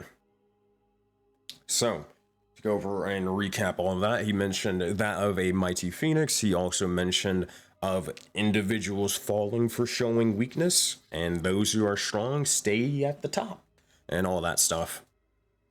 So, there you go. That information is known to you, and nothing happens. Oh wait, you do start a course with an astral light, but nothing to take damage though. Question.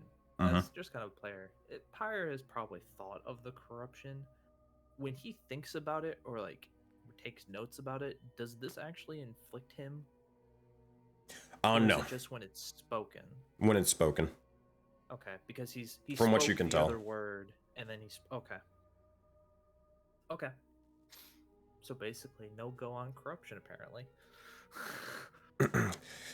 You will see as Mimir will just sort of look at you and just go, alright, what the fuck are you doing? Going around saying things you shouldn't say. Well, there you go. Here, at least I'll sort of help you out a little bit. And you'll see as his eye begins to shine an astral light over the likes of you, and or you see it and watch as it dissipates from your forms. It still hurts. It doesn't heal you, but yeah, at least don't have it coursing amongst you.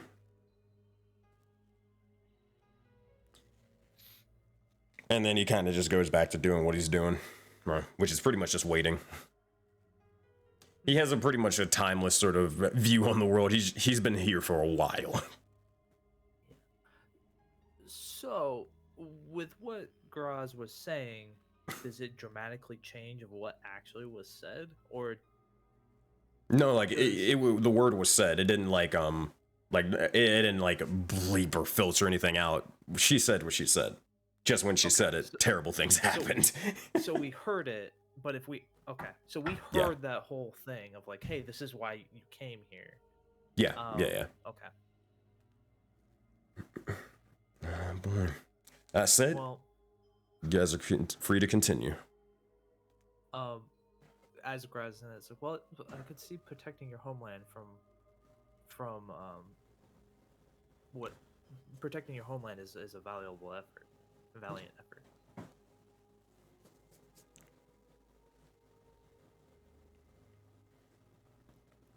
Yep.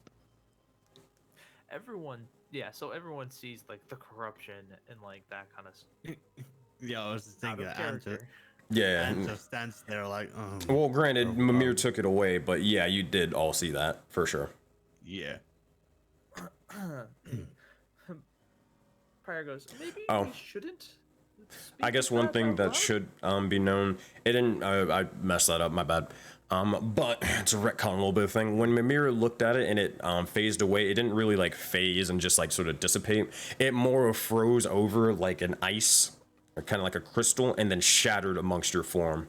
However, you were still there. Your arms and like the rest of your entire body was pretty much still there. Perfectly fine. So potentially similar what's happening to the Azure Taiga, right? You know, something along the same lines. The thing that shall not be named. The thing that shall not be named. The C word. Yes. Yeah. So Bad C word. I'm just waiting for people to just come up with a way how to say it without saying it, and no one's done it yet. The plague Destructive of the force of land. these lands. Yeah. What plagues the area? What plagues the area? We all And that's know what why it we have a plague doctor stealing people. exactly, right? Just say that it's the big bad C word or really bad word. Out of Or- character though, saying the big bag C word Bad. can assume to other Yeah, it does. Yeah. I'm not retconning that. We're moving forward. That wasn't what I was saying. You know what I was saying. I know, but it sounds weird out of context. Yeah. Quiet. Mm. Stop. There's a bunch No, of C words around. Guys, let's focus. Sorry. The easiest way to get demonetized off of Twitch. Yeah. It's just not.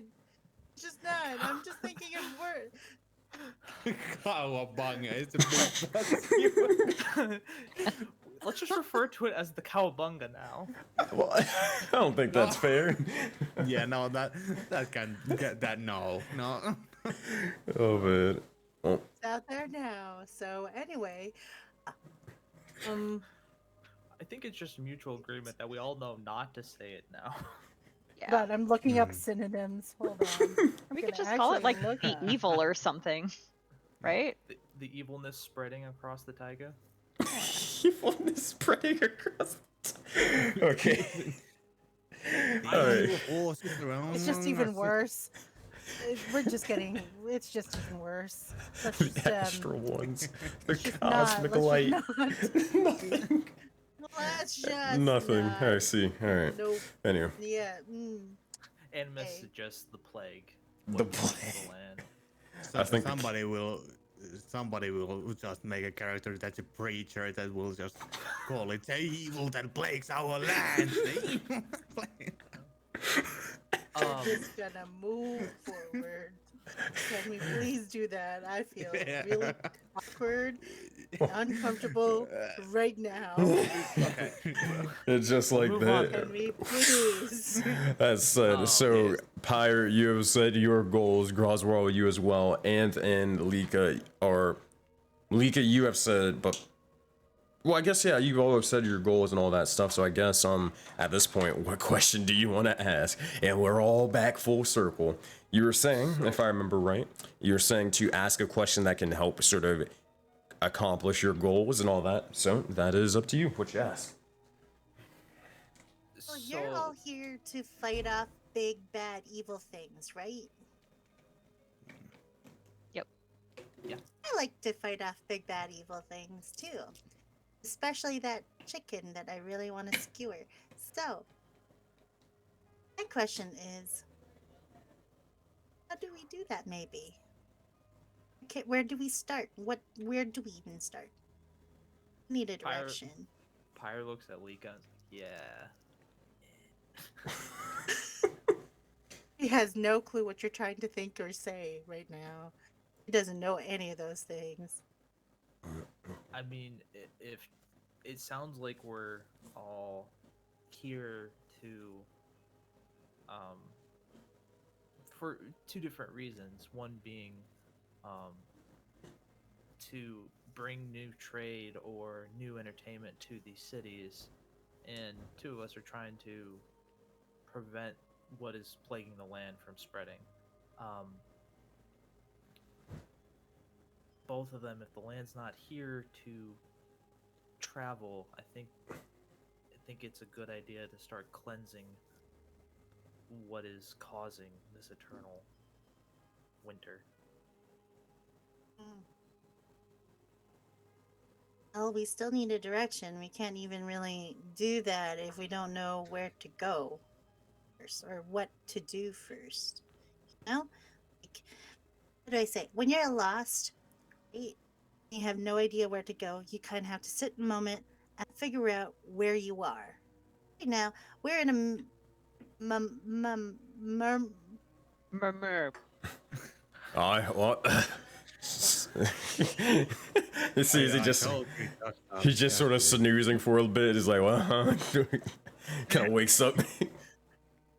This guy's place. That's where we're. This guy's that? Maybe place. What's could that? we ask Common?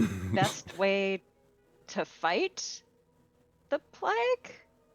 Like, You can ask whatever you want. I mean, I'll answer it. Whatever happens after that, that's on you. And that goes for anything that you ask. Pyre turns to Groz and is like, was the taiga always like this? Since it's your hometown, was it always like the frozen wasteland it is currently, or was it like? no. You Well- know. It was, but it wasn't always snowing. It wasn't always a gray forecast. But for the most part, it was pretty much kind of like this always.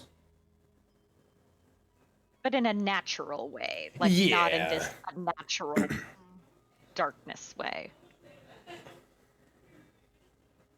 Okay.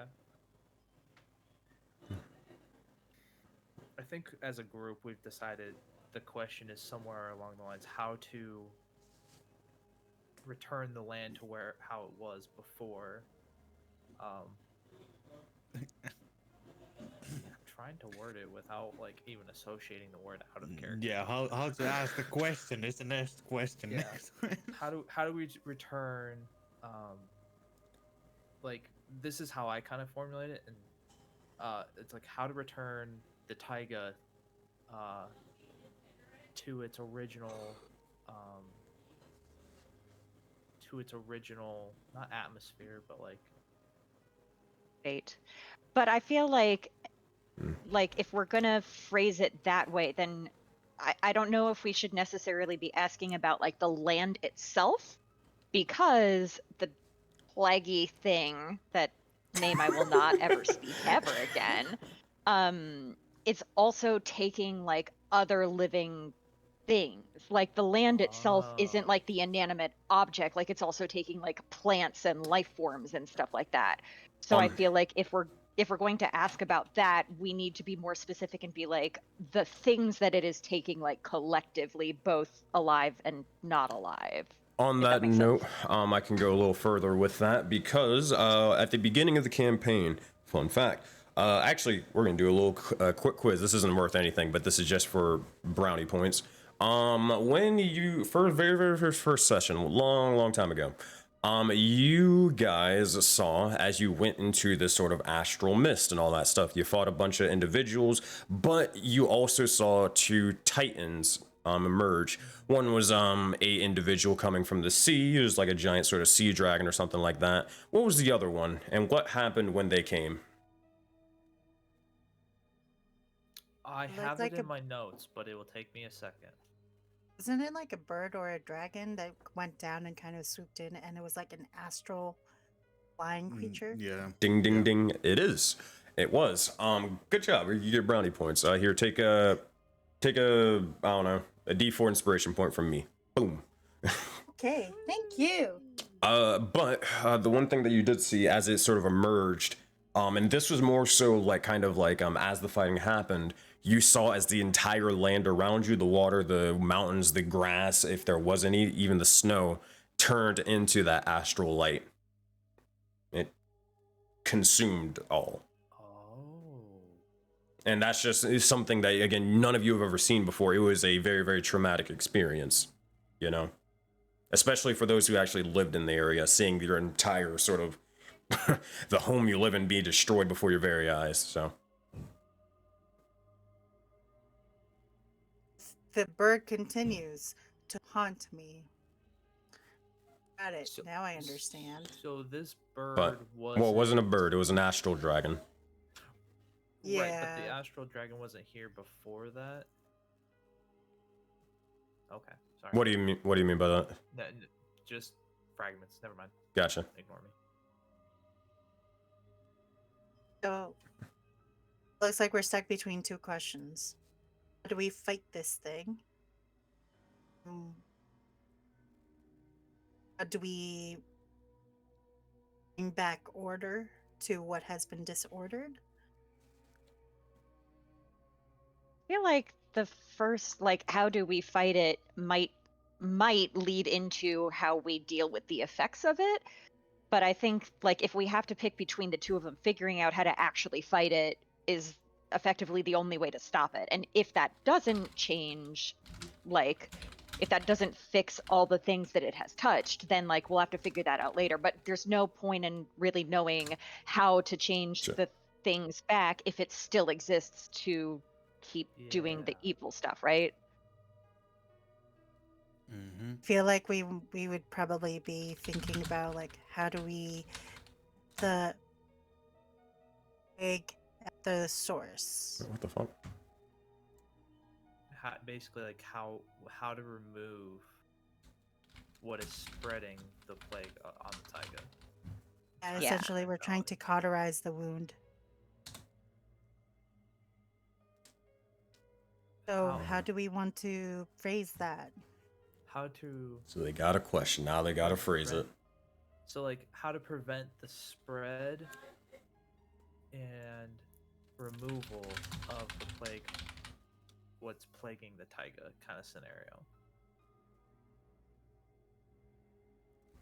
Okay, so how do we, like since I said, how do we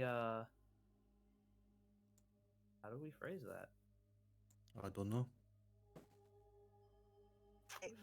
Let's maybe run by how you guys want to say it. Also, you'll need to decide who has to say it. Yeah. Mika would say it. Nadine would Pyre- say it, but she's gonna look at the smart people because I don't want to do that. Pyre would volunteer because his sole goal is following what he's learned, and it seems like, you know, if something bad's gonna happen, he'd rather have it happen to him. Yeah, Aw. let the bookworm do the smart questioning. Well, and I'll ask the question, but we still need to form it. Yeah. So much It makes lore. sense, like I'm just it ready. makes sense, like if he's been like researching it, like he's willing to put his mouth where his research is. So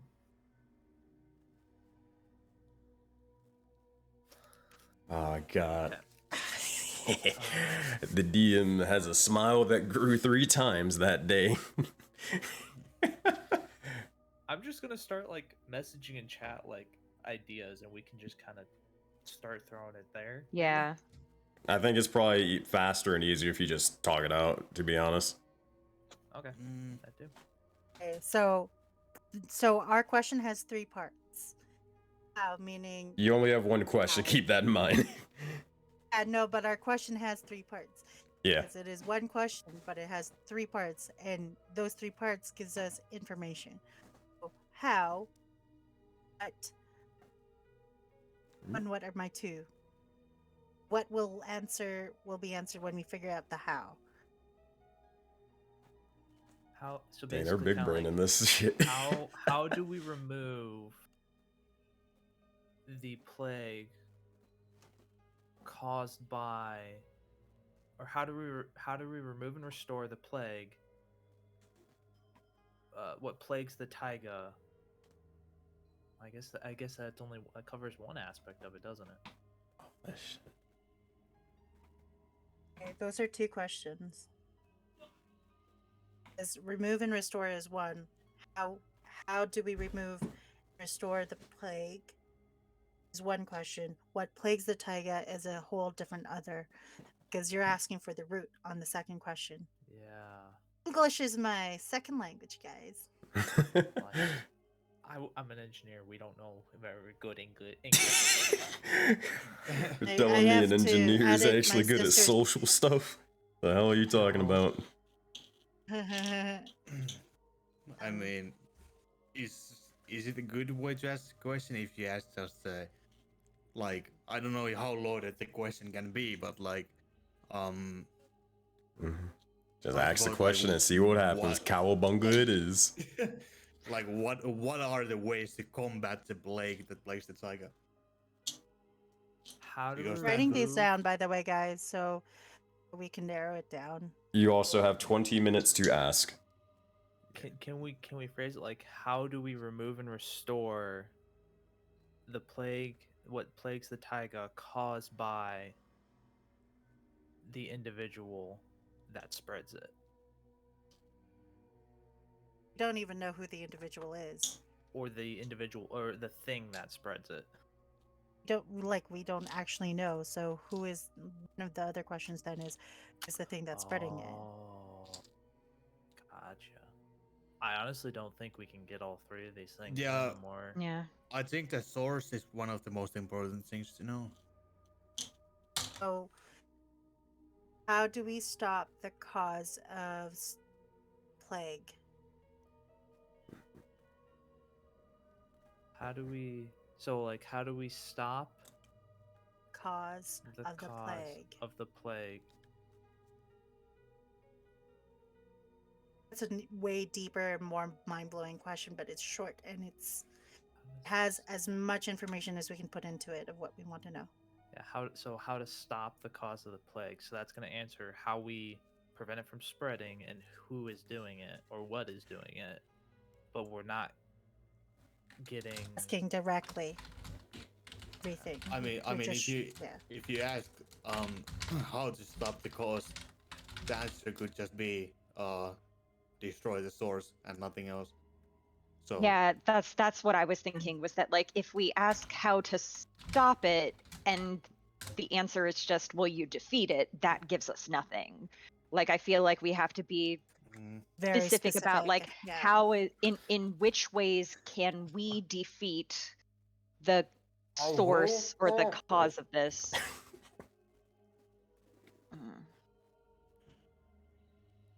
How can we Yeah. This is like English 101. How are we gonna phrase this really complex question without asking two questions? Mimir will That just literally. 1 year in social politics is coming back to me very strongly. Mimir will just sort of say, like, he'll just sort of joke and say, it would be really funny if I didn't even know what the fuck the answer was. And I was just lying to you the entire time. That would be funny. That would not be funny. It would be funny for the DM. That's the main thing. I mean, granted, that's not the case, but still. As soon as Mimir's joking about that, you just see Pyre start like playing with fire and like starting to test like how much magic he can still manipulate. And as he's like seeing like he can't do much, he's like, he just turns to Mimir. That's the case, you're lucky. And then just goes back to like thinking. I'm just pulling you like, you're fine. That guy is really, really getting on my nerves a little bit. Oh, man. Okay, so can I just run by our questions that we come up with together as a group? Yeah. And see if we can figure something. How do we remove and restore the plague? So, how do we remove plague and restore the lands? What plagues Taiga? What are the ways to fight the plague? Who is the thing that's the cause of the plague? What is the root source of the plague? How do we stop the cause of the plague? In which ways can we defeat the cause of the plague? So I think in between all of those questions that we've asked, I think our main one is, what is the cause of the plague? Okay. But don't we, because I feel like the easy way out for the DM would just to be like, obviously you know what it is. It's the plague is what causes the plague. Like that like it could be one of those open-ended where it's like, oh yeah, how do we I don't know. I don't sorry. Say that one more time so I think I can clarify something here. What was the thing that you mentioned, Sammy? Well, I was just saying, like, if we ask a question along the lines of like, what is this thing? Then you could just be like, the name of the thing. Oh. Okay. I mean, in like a broad sense, I mean, it would probably lead to an explanation, maybe. It probably maybe need to lend to a name, but maybe an explanation. It really depends on what you're asking and how you ask it and all that stuff, but yeah. I'm thinking about it in terms of like Hitchhiker's Guide to the Galaxy, where they were like, what's the meaning of life, the universe, and everything? And then the answer was 42, and that helped absolutely no one. Yeah. Wait, what? I feel like we're overthinking this, guys. Well, could we do something like, how do we remove the source of the plague? So it's how to get rid of it and what's causing it. I mean, that will only cover how. But then yeah. So it tells us how to get rid of it, but also how to stop it. By the way, 15 minutes left. Yeah. Okay. About this, where do we start to remove the source of the plague? What if we Gives us a just direction? But I like that. At that point, why don't we just ask in like, how can we defeat the plague, or in which ways can we defeat the plague? Yeah. Instead of like specifically saying like how do we start, which could just be like one piece of the puzzle. If we say in which ways can we do the thing, then that is like more overarching. I like that. That's a good Personally, point. that's So in way which ways better. can we defeat them? Well, that does well, and that could cover how to remove what's already effective, where the source is coming from, and how do we get rid of the source. Mhm. So it does cover. Doesn't all tell us three. who, but it does help. Yeah, I like that. And the source could be a location of where this individual or thing resides as well. So then when we go there, we're going to figure the source out because we know where it lives or where it's at. Mm-hmm. Okay. Sensei, you're making me do English on Saturday. Fire.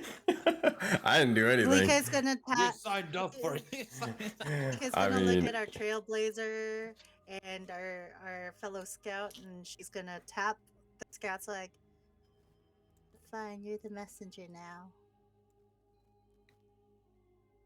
All right. So we're okay with in which ways we defeat the plague. That's what we're gonna ask. Rick, I'm is fine that- with it. Okay, it covers everything we want. Oh boy. All right, Sensei. So Do you walk up to Mimir? Pyre with the group volunteers to ask the question in case something wrong happens. Obviously, seeing what had recently happened to Graz, he walks up to Mimir and says, I think we're ready with our question." All right, well, come on, step up a little bit. He steps up and he just goes, I really hope this doesn't kill me. And he goes, "Our question is, in which ways do we defeat the plague on the Azure Taiga?" Okay, hold up. I gotta write added this with down. the Azure Taiga to point to what place we're talking about. Is that okay? In what ways do we? Or In what can ways? In what ways do we? Hang on, I have it written out. Do you want me to read it Yeah. exactly now? Yeah, pretty much. In which ways can we defeat the plague affecting the Taiga? Can we defeat the plague affecting the taiga? All right.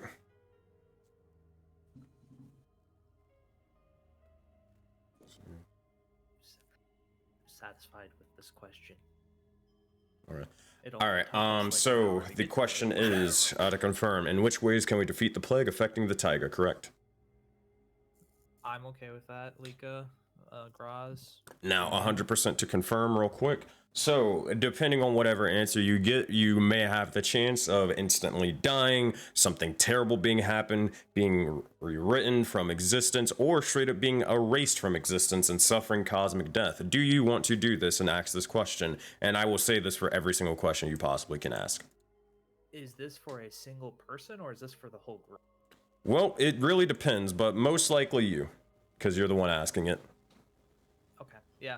He's willing to put his mouth where his research is. Like, they'll ask it. All right. So 100% confirmed. Are you sure? Yeah. Are you Gonna sure die, that you are gonna sure? die. Yes, Sensei. We're not gonna go play this circle around the rosy game. Like, I'm fucking breath easy Modern Warfare 2. All right. Fish Well, as a player is committing that either his character's gonna die in a blaze of glory or he's gonna end the campaign right here. oh Like, boy. Well, like, one it's gonna moment, happen. please. Like, it's gonna suck because I need to go Pyre's download something. Pyre. But All right. I Well, can't wait. also, did you say your goodbyes beforehand just in case? I mean, no. We waved. We Buddy. We wait. Nice knowing you guys. Oh no. Okay. I see. As he's So- going forward. While I'm getting this set up, at least that's the reason why I ask. Okay. I have you're to going go forward, into the Fire, you feel notes. a sword This is how you hold the short sword. It's fine. If he attacks you, just swing it and make sure it's the pointy end going first. He's holding Wards the your sword enemy a little clumsy. away from you. Okay? He's holding the sword kind of clumsy, like, okay. You're fine. And you You kind of need like, to work on your. It's fine. he's like holding a short sword with both hands, kind of like teetering it around, like, okay. Take out a foot. And would just look at Cross like, where are you? Do you have any knowledge of? Has there been any actual plagues before around the other Taiga? So we actually get the answer regarding the plague that we are talking about. I know that Sensei is busy doing stuff, but I'm Yeah, pretty yeah, certain but that like- there has only been the one recently. For what? Because I was thinking- I am getting stuff. What'd you say? He's getting Just ready to confirming kill that me. this is like the first, like this hasn't been like a consistent thing. This is the first plague that she knows in her memory. Yeah. or that the answer will not be about like some small box outbreak in some I'm- town. That's a really good point, Ann. Goodness. Dang it, we should have asked about the recent plague. See. I don't know. I don't think Sensei's gonna be that mean. Yeah, I really hope not. we think that for now. Yeah, for now. Although, on the flip side, we don't know if this is the first time this corruption has plagued the Taiga before us either. Yeah. Which means if we learn about previous plague that's the exact same, we can apply the knowledge gained to fight the new one. Yeah. But also, if we are thinking of like, if it's coming I'm from almost done. Mimir, This when I'm was he loading. Like, Processing, when was calculating. Mimir outside the arena last time? What does he know? Hey, Sensei, do I need to start on a new character yet? You might want to get started. Are you being serious? Because I will. You might start want to right get now. started. Oh shit. Okay. I mean, it is a touchy goodness. subject around the Voden. Alright, I'm gonna delete all All of right. this. I'm asking before. You're dead serious. Like seriously, Am I'd I rather serious? Start a new character. Yeah. Am I? I don't know. That's the question. I'm just gonna open. Maybe you I should love start my looking. job. Maybe just open up D&D Beyond and do that. All right, you brought this upon yourself. Steve is coming into the fray. I love my job. Oh my Never god. heard of Steve, but if my wife heard me right now, she would be laughing her butt off. Export. I'm almost done, I swear. It's just taking a while and whatnot. Okay. And now Should I I need. start a cleric so I can heal you guys? Is that a good idea? Do you think we? Okay, I need to do this now. Haha. You know what, Sensei? I've got the character creation open right now. You do that. Thanks, son. Appreciate that. Thanks. Is it because of my character dies right now? Is that why? That's are what getting- I- It actually points. just randomly chose you, so I feel Oh. like Okay. I don't ever like specifically give things, so it just Yeah. randomly chose you. It knew. Have been chosen. That Yeah, here's the thing. Here's the thing. I've got something that'll show you what I mean by chosen. 1 second. Let me see if I have that emote. Many things here. And Here. last This is how you know one. that it chose you. Here you go, fish. Here you go. Just on chat. It's on stream. There you go. And last. Then guess what's going to come after what has been summoned. There you go. It's a Yeah. Oh goodness. That is your Alright. soul. I feel like I Yeah. gotta sneeze. Welcome. Go for it. Means 3. Maybe minus 1d4 inspiration. I do have a 1d4 inspiration, so if I don't have to roll anything, can. Oh, would you please note that the short sword was my way of passing on my inspiration? Do I have any more inspiration? I doubt I'm gonna have to roll. Like, I think cosmic death is gonna be swift and painful, or I'm not gonna die and Pyre's gonna Find out. collapse after being really worried about Listen. death. I think we're all gonna collapse. I know I'm gonna collapse after this. It's cowabunga time, like. All right, It is cowabunga. I am done. Oh boy. If I group damage, I'm in danger. I'm in Yeah. danger. And I need this, and I Got a need, secondary character. and I need this. Oh, jeez. That's not good. Oh goodness, here we go. It's been good So playing with you change in guys. music. Well, You have a short sword from a red panda who wishes you well. That's someone, all you have. in the Discord, someone let them know Cosmic Death is on the line. Oh shit. On the um, Soulbound one? I should just let you guys know. I don't have any spell slots. I'm all out of portent, and I don't have any arcane recovery either. Like, I'm out. Same. Oh dear. Oh dear. Dear. Oh boy. Yeah. All right. So, Well, and the final thing is, all right, I am. Oh, wait, hold on. At fucking. Everybody in Soulbound, it's fucking time to cowabunga, my friends. It's been an honor. Soulbound. Thanks, Tails. are we asking a question that's actually going to affect all of Soulbound? Apparently, I mean. Yeah, I mean, it was.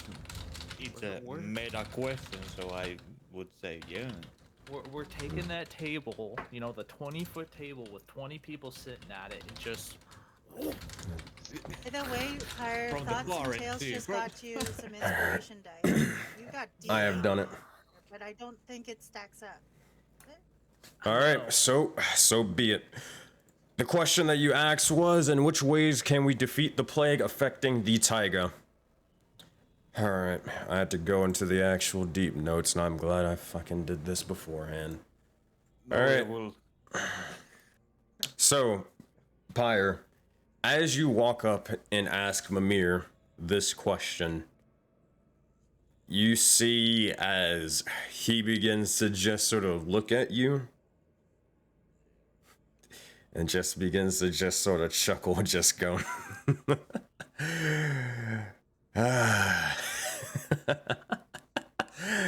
Well, so be it.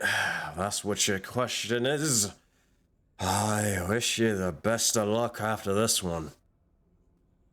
May your spirit's journey be a good one.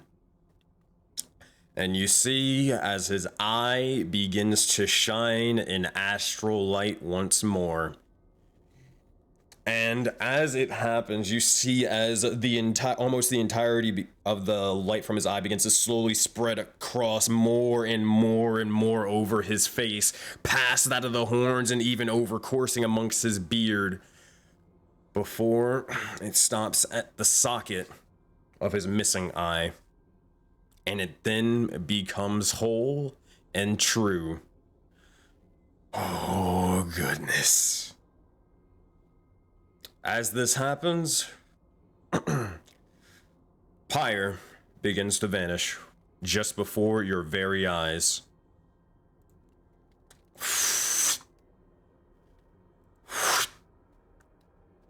You see as his form begins to course with a sort of astral light all the way starting from head and then coursing amongst the down to the chest, towards the legs and down to his feet. Before you look towards him as a frozen statue, as you all saw at the beginning of this fateful adventure. And it freezes over like ice before it shatters into millions of tiny pieces. as it does, oh boy. Pyre, how many characters do you have? None. This is my first in campaign. The first one? Okay. Good to know. Oh, goodness. Fish, I speak to you. You begin to reside in utter darkness before eventually you see yourself, you see your echo and Pyre surrounded by almost an endless expanse of nothing before it begins to course more and more with these astral lights, these ever-changing colors of blues, greens, purples, even yellows and more. As you just begin to sort of reside there, waiting. Oh boy. Is Pyre like conscious and like sentient? No. Or is he like? But you are. Husk? Okay. Okay. As he sort of resides there, you will see as, oh boy. Oh, whoops. Wrong screen. You will see as an individual begins to appear before you. A familiar one, at least that. And you see Mimir right beside you. Begins to grow in size, and as he does, oh goodness.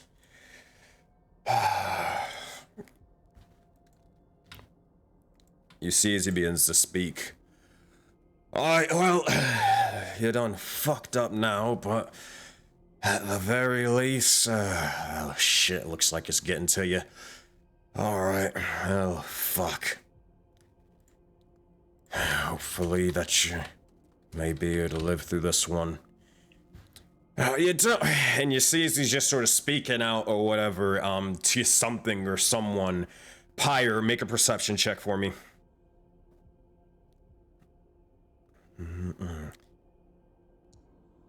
A natural one. As you begin to see and look around you, you're just trying to figure out who the hell is Mimir talking to. Is he talking to you? Is he talking to me? Anybody else? What is going on? And then you feel a sort of almost bone-chilling cold begin to sort of take you.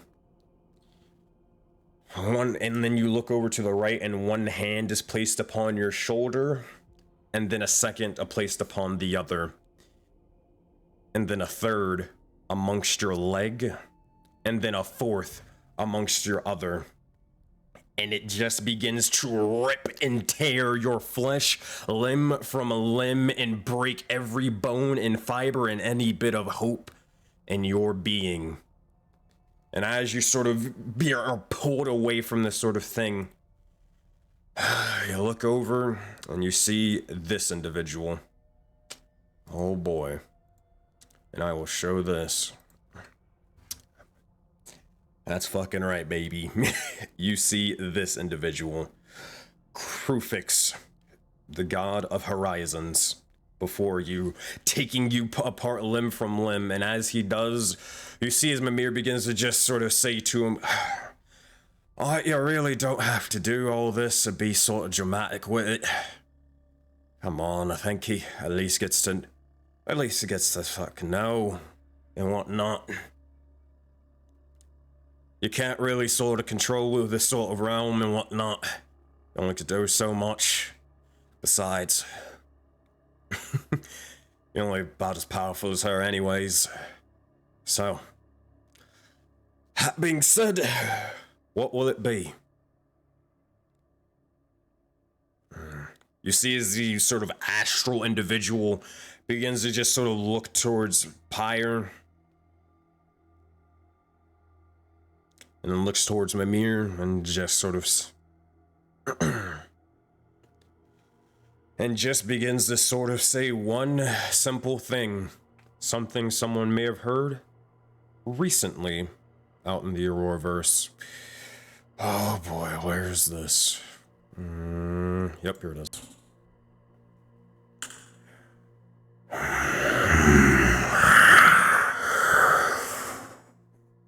Rebirth.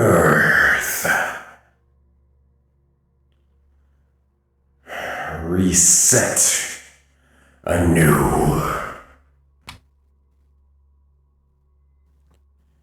Oh, goodness.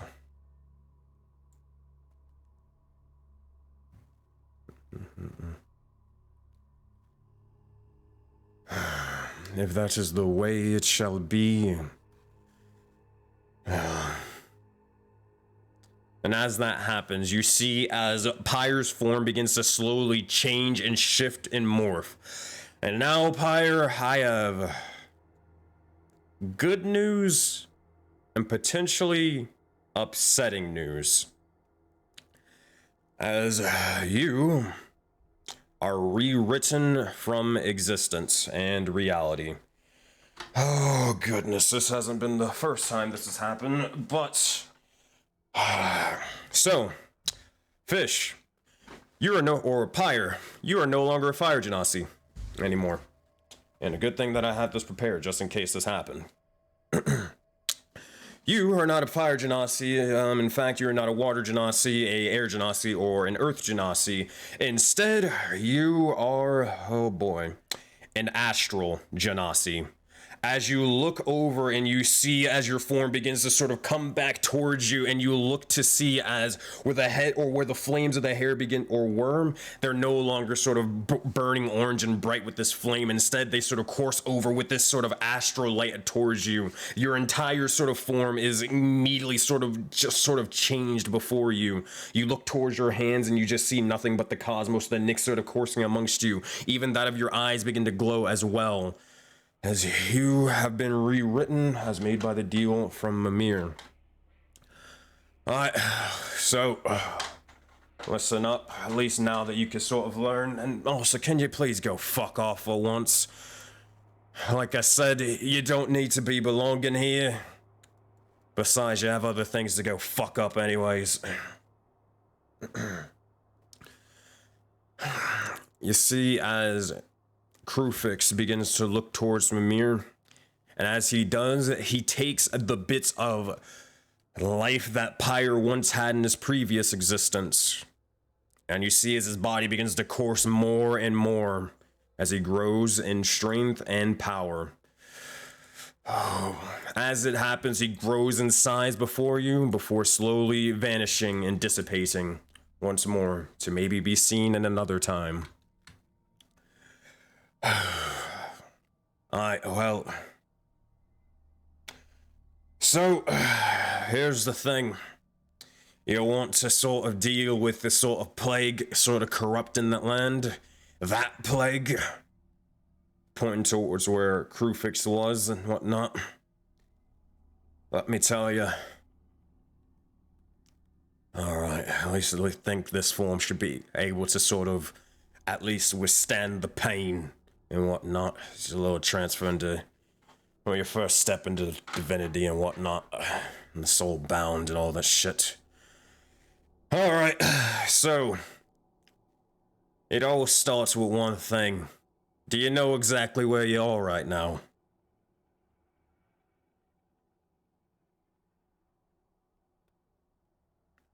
You're asking me? I know where I'm at. Do you know where you're at? Yeah, I'm asking you. As a player or as Fish?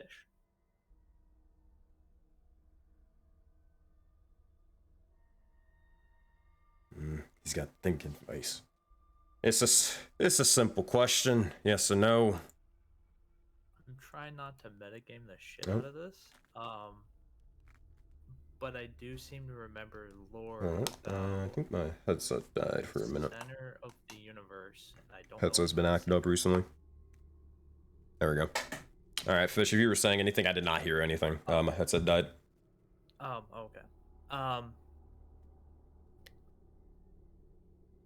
No, I'm more concerned if Pyre's about to be erased from existence, so nothing's coming to mind. Well, you're in something called, well, the Nyx. NYX. Something like that. Most of you, at least what you probably know as the astral plane and whatnot. Makes sense with all the starry shit everywhere? No? Right. See, the thing is, astral plane wasn't always the way it was.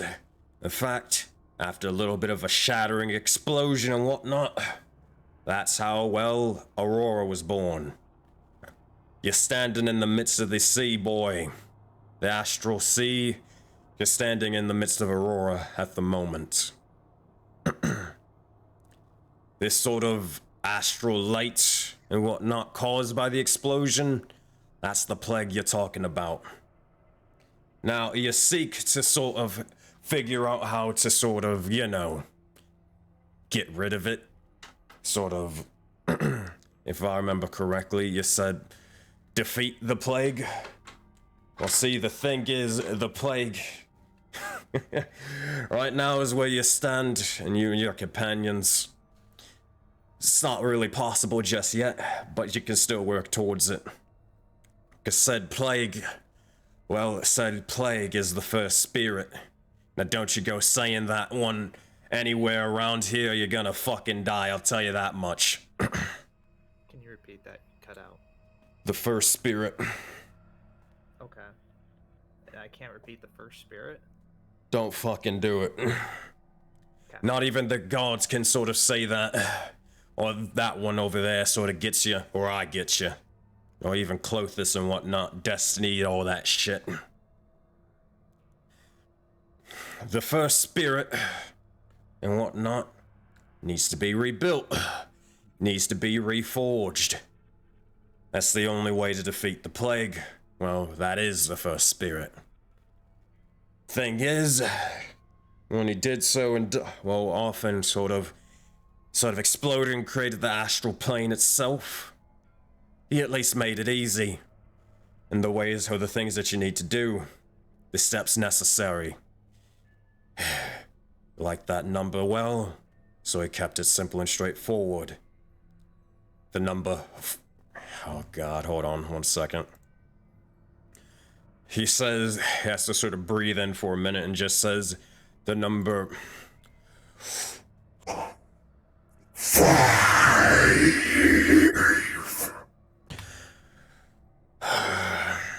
That one.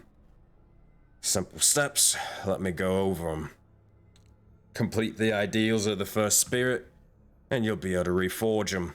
So listen well, because I ain't repeating them.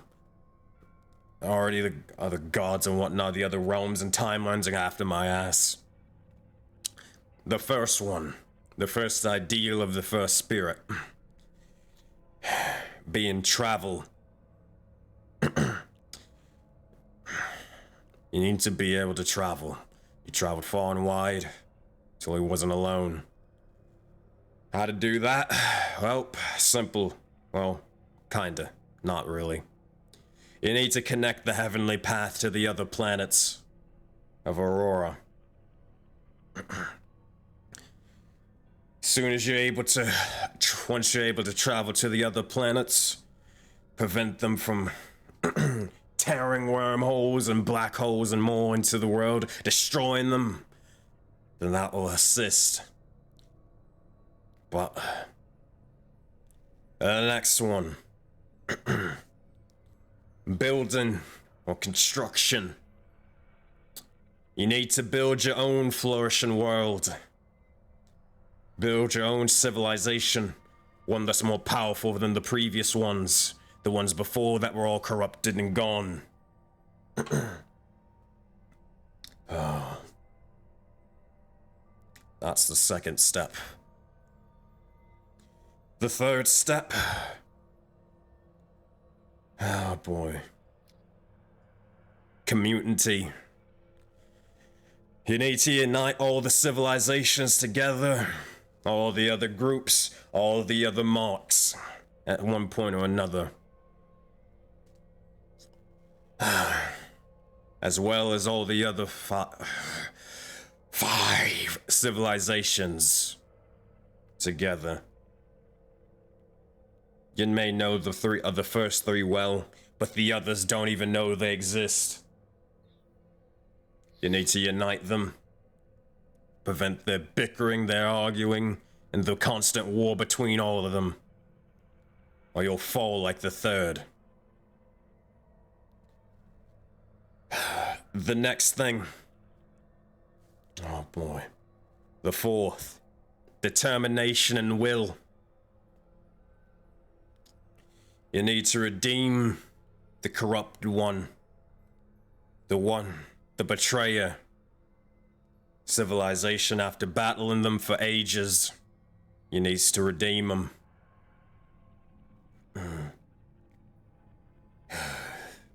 Which one that will be, I have to figure out yourself. Only go so far here. And the last one. This one's gonna take a bit. But I'll be quite honest. Pyre, from what I've seen, you're probably gonna be one of the only few capable of even doing such with your capabilities of the arcane. Oh boy. You need to be able to figure out how to basically form all of creation once more and gain the power to restart a new iteration, a new cycle, and to stop this final one. You need to figure out how to cast a 10th level spell.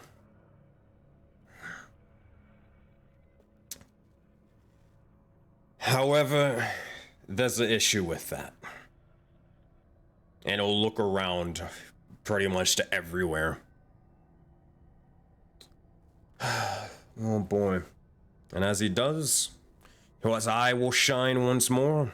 And for those of you in the Auroraverse before, you may remember this one. You may remember this one. Oh goodness. Oh boy. With a new iteration comes a bit of new life.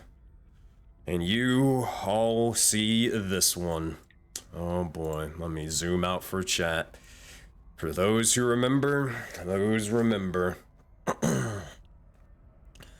You look about and you see the likes of just really teeming life just slowly being formed amongst you after a brief initial sort of explosion, a shattering of ice.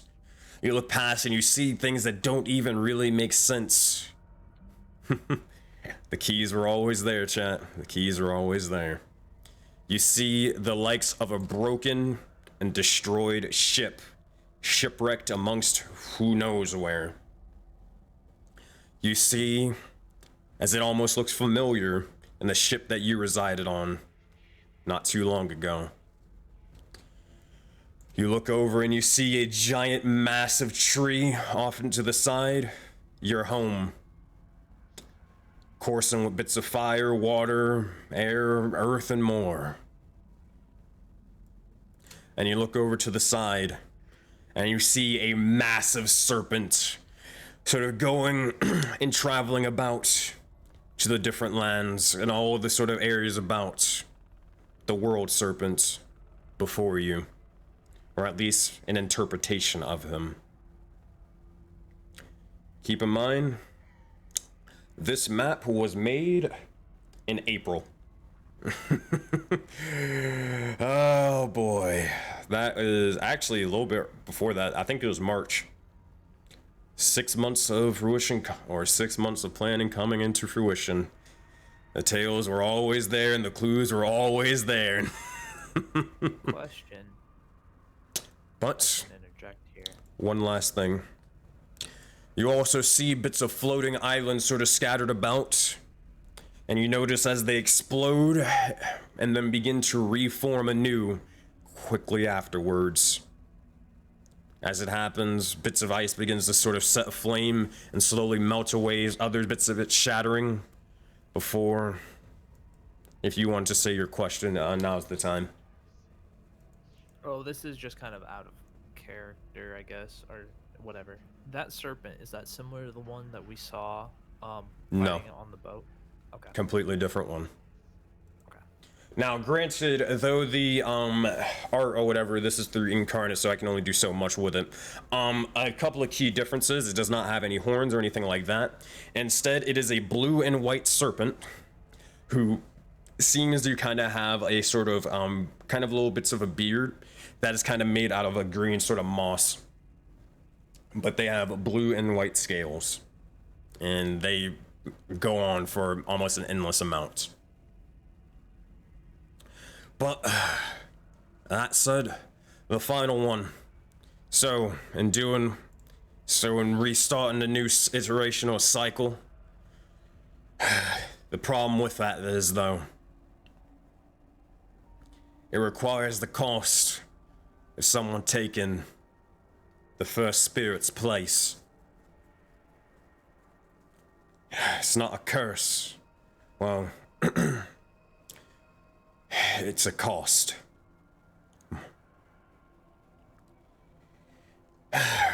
Someone, or whoever's gonna have to cast that spell, they won't be remembered anymore.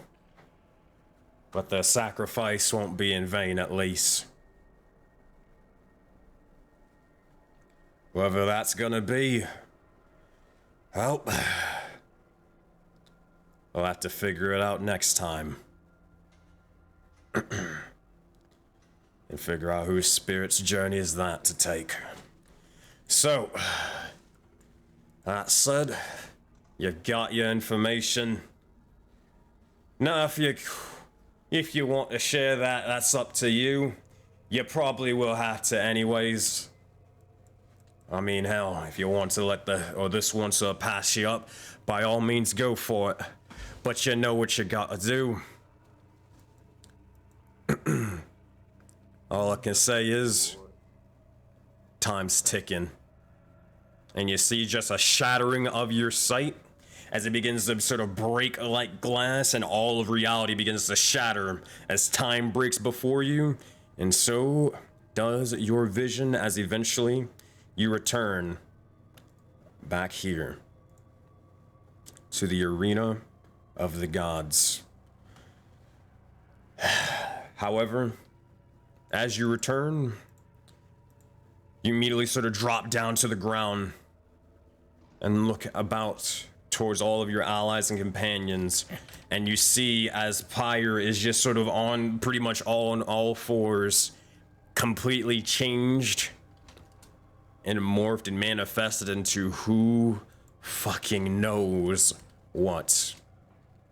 I would just like to say, since Pyre is tapped out, he's not even gonna be awake, honestly. He's just gonna be like awake, and then he's gonna collapse. And as he does, you see as he drops down there, not moving, maybe not even lifeless. But we'll have to figure out what all this means next time in Rime of the Frostmaiden, session 10.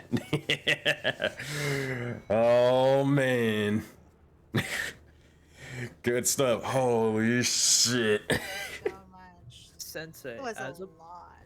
as a player, can I send you my notes to make sure I got this correct, at least? Yes, I can. Yeah, I can do that. Okay. Okay. Oh my god. That was a lot of stuff. Oh yeah, of I want course. to make sure I wrote it correctly. I've been holding on to that for a while. Oh man. One question. As you said that Pyre was rewritten, is it like we still have the memory of him like being the fire genasi? Yep. All that, or... Yep, all that Okay. stuff. In, But Okay, so yeah, he what the his fuck is entire that? What the- his entire molecular structure was straight up rewritten. Yeah, so it's just a strange pile of odd that just appeared in front of us. Oh does goodness. Pyre still have his original memories too? Yes. Like nothing was. Basically, he wasn't destroyed in a new. You were player was basically put in, it was- reincarnated. Okay. Cool. Granted, if you didn't have Mimir there to do that, then you would have fucking died and erased from existence and cosmic death. But you had Mimir there to prevent Krufix from doing that to you. Good to know. Oh, boom. He's still wearing the same clothes? Yeah, but they're all astral at the moment. Oh. Oh, goodness. So like this is like everything is just Everything astral. It's is not like- astral. So you can't tell the difference of like clothing and skin and whatnot. At the moment, So yes. if you're like in a fetus position in there, we just see like a ball of astral in on the ground. Yeah. Maybe some shapes of in the whole thing, but yeah, okay. What the fuck is that? What- Oh shit! Fuck! Yo! Question. Well, that's cool. I'm Poggy. Is before I collapsed into unconsciousness, basically. Is anything on me reacting differently? We'll have to get to that next session. Okay. Okay. Oh, goodness. Well, You know oh, what I'm man. talking about, though. Yeah, I know what you mean. Oh, goodness, because we get to, oh, man. I've been, ever since you even made your character, I had the idea of the, well, even when Empress was a thing, I've always had the idea of the Astral Genasi, and you have essentially unlocked a new playable race, my friend. So that is a thing. Oh, Guess we're dear gonna have Lord. to do Nice. some rewriting of what my abilities are. What do you mean? Are we just flavoring it as Fire Genasi but Astral, or are there different like abilities? Well, they're character sheet? no, your race is not the same. You have different abilities, my friend. I will get that to you probably by next, well, it should be by next session. It will be by next session. So that'll be something. I'm gonna have to recreate the character. Gotcha. No. Like you're just changing the race on D&D Beyond. That's it. Okay. Yeah. Okay. So that'll be something. Oh man. But Before we go too much further, I just want to say, I've never had a character die before, so you about handed me my first player character death. well, I will also say all things aren't necessarily the worst because, hey, by the way, Rime of the Frostmaiden, guess what? Level 3. You guys hit level 3. Yeah. Nice. Oh man, that was a significant amount to be able to or progress in the story. Now you know exactly a fuck ton about what the fuck is Voden and more. So that said, you guys know or you guys are able to progress in the story, so you have a general idea of maybe the giant macro to sort of happen of what's to come. That is the giant, like, how to solve it in the universe, period. Mm-hmm. It doesn't necessarily fix just this world's corruption in the taiga. Well, see, the thing is, you didn't ask where the plague or corruption is. You just know at the beginning that, hey, it's in the astral plane, or it is the, well, no, it is the astral plane. It is the Nyx. So take that as you will. Yeah, I think that question still maybe was better than if we just asked where and then just okay. Yeah. Oh boy. Well, I we'll have guess to. that answers the questions, because in which way can yeah, so that's Yeah. overall fixing the corruption everywhere in the taiga as well. So yeah, that's gonna be fun. Well, here, I will give you guys, oh boy. Oh, I guess I can also say this at level 3. Well, no, I wanted to do it when Soulbound, their groups hit level 3.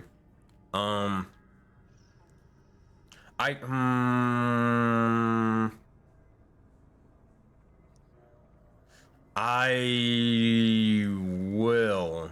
And anybody who doesn't catch the VOD, I will re-explain it to them when everybody hits it. I will probably have to make this announcement very much, or very frequently. Up until this point, my friends, you have been in the tutorial of Soulbound. gathering your strength, figuring out who your people or who your characters are, as well as what their goals and maybe even what their motivations can be after everything so far, getting to know one another and more. At this point, as you've been sort of stumbling about in the, well, in Voden, trying to just figure out what the fuck is going on, now you have experienced not only your first bits of the corruption, cosmic death on the line, as well as even your first boss fights and intuition checks. And up until this point, I've been taking it easy on every single last group in Soulbound and Voden. And if you don't believe me, I can count, because I've written down every single occasion when things have not happened that should happen. Oh boy. But now that level 3 is over, well, let me explain one thing to everybody. As I've mentioned before, I've even had this conversation with Matt, Chaotic Writer. Go check out his channel. He's a freaking awesome guy. And he's also a dungeon master for the Aurora. But every single planet or every single setting in the Auroraverse has a different difficulty to it. They have different scales of leveling. For example, Theros is a lot crazier in the sense when it comes to the divine and the gods, and they'll do a lot crazier shit at low levels because that's just how Theros is built, because they deal with deities on the daily, right? Zenobia is also the same, where it's literally constant chaos. It's the post-apocalyptic planet. It's death around every corner. Compared to something like Tahiri, where it's standard high fantasy, it's not that crazy of things happening besides, you know, the world event, but we're not going to get into that, right? And you guys level up different levels for doing different things. For Voden, when I first made the campaign, I wrote it down in literally January and all this stuff. I can't do certain things or whatever to you because you guys are only level 1 and 2, because that's not cool.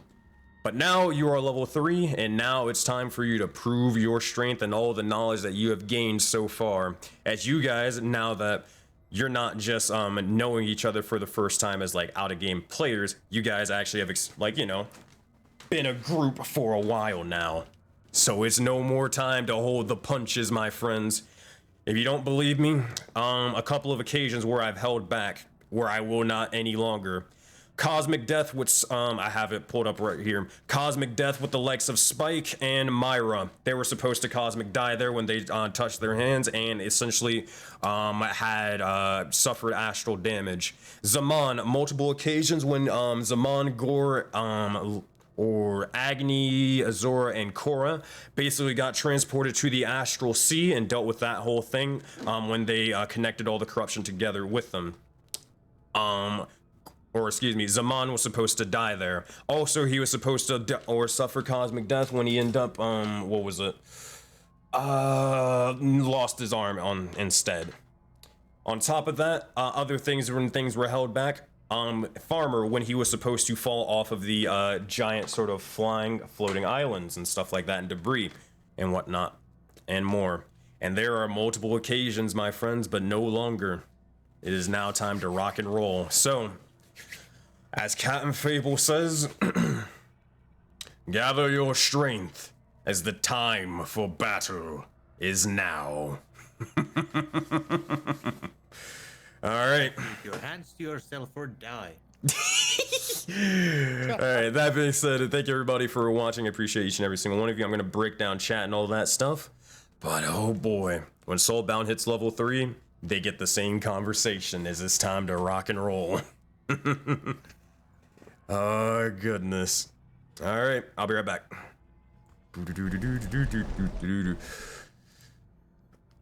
Alright, that said, thank you guys for everybody who decided to watch in. My name is SenseiSuplex, and I'm a professional dungeon master who runs a giant persistent universe known as Project Aurora and all that stuff. That's what I'm referring to and all that stuff. That said, basically, yeah, hey, if you guys want to ever join the giant universe of more than, I think, 100 individuals and also 16 campaigns worth of lore and knowledge and all that other stuff, hey, go check it out. We're freaking awesome over there. Also, fun fact, I'm going to be on a podcast later today at 3 p.m. Eastern time over on Steam Sage's channel. I'll see if I can link it down below. If you join the Discord, you'll be able to see it and all that stuff. I'm not going to stream it on my end. I'm going to just probably host them and call it a day. But it's gonna be pretty sick, so be sure to check that out. I'm gonna go get some food, so I'm going to link their channel if you want to see me talk about the Auroraverse and all the things D&D. So yeah, be sure to do so. All right, cool. That's all I got for everybody. So everybody have a great, fantastic rest of your day if I don't see you anymore. And yeah, you guys stay awesome. Bye guys, have a good one.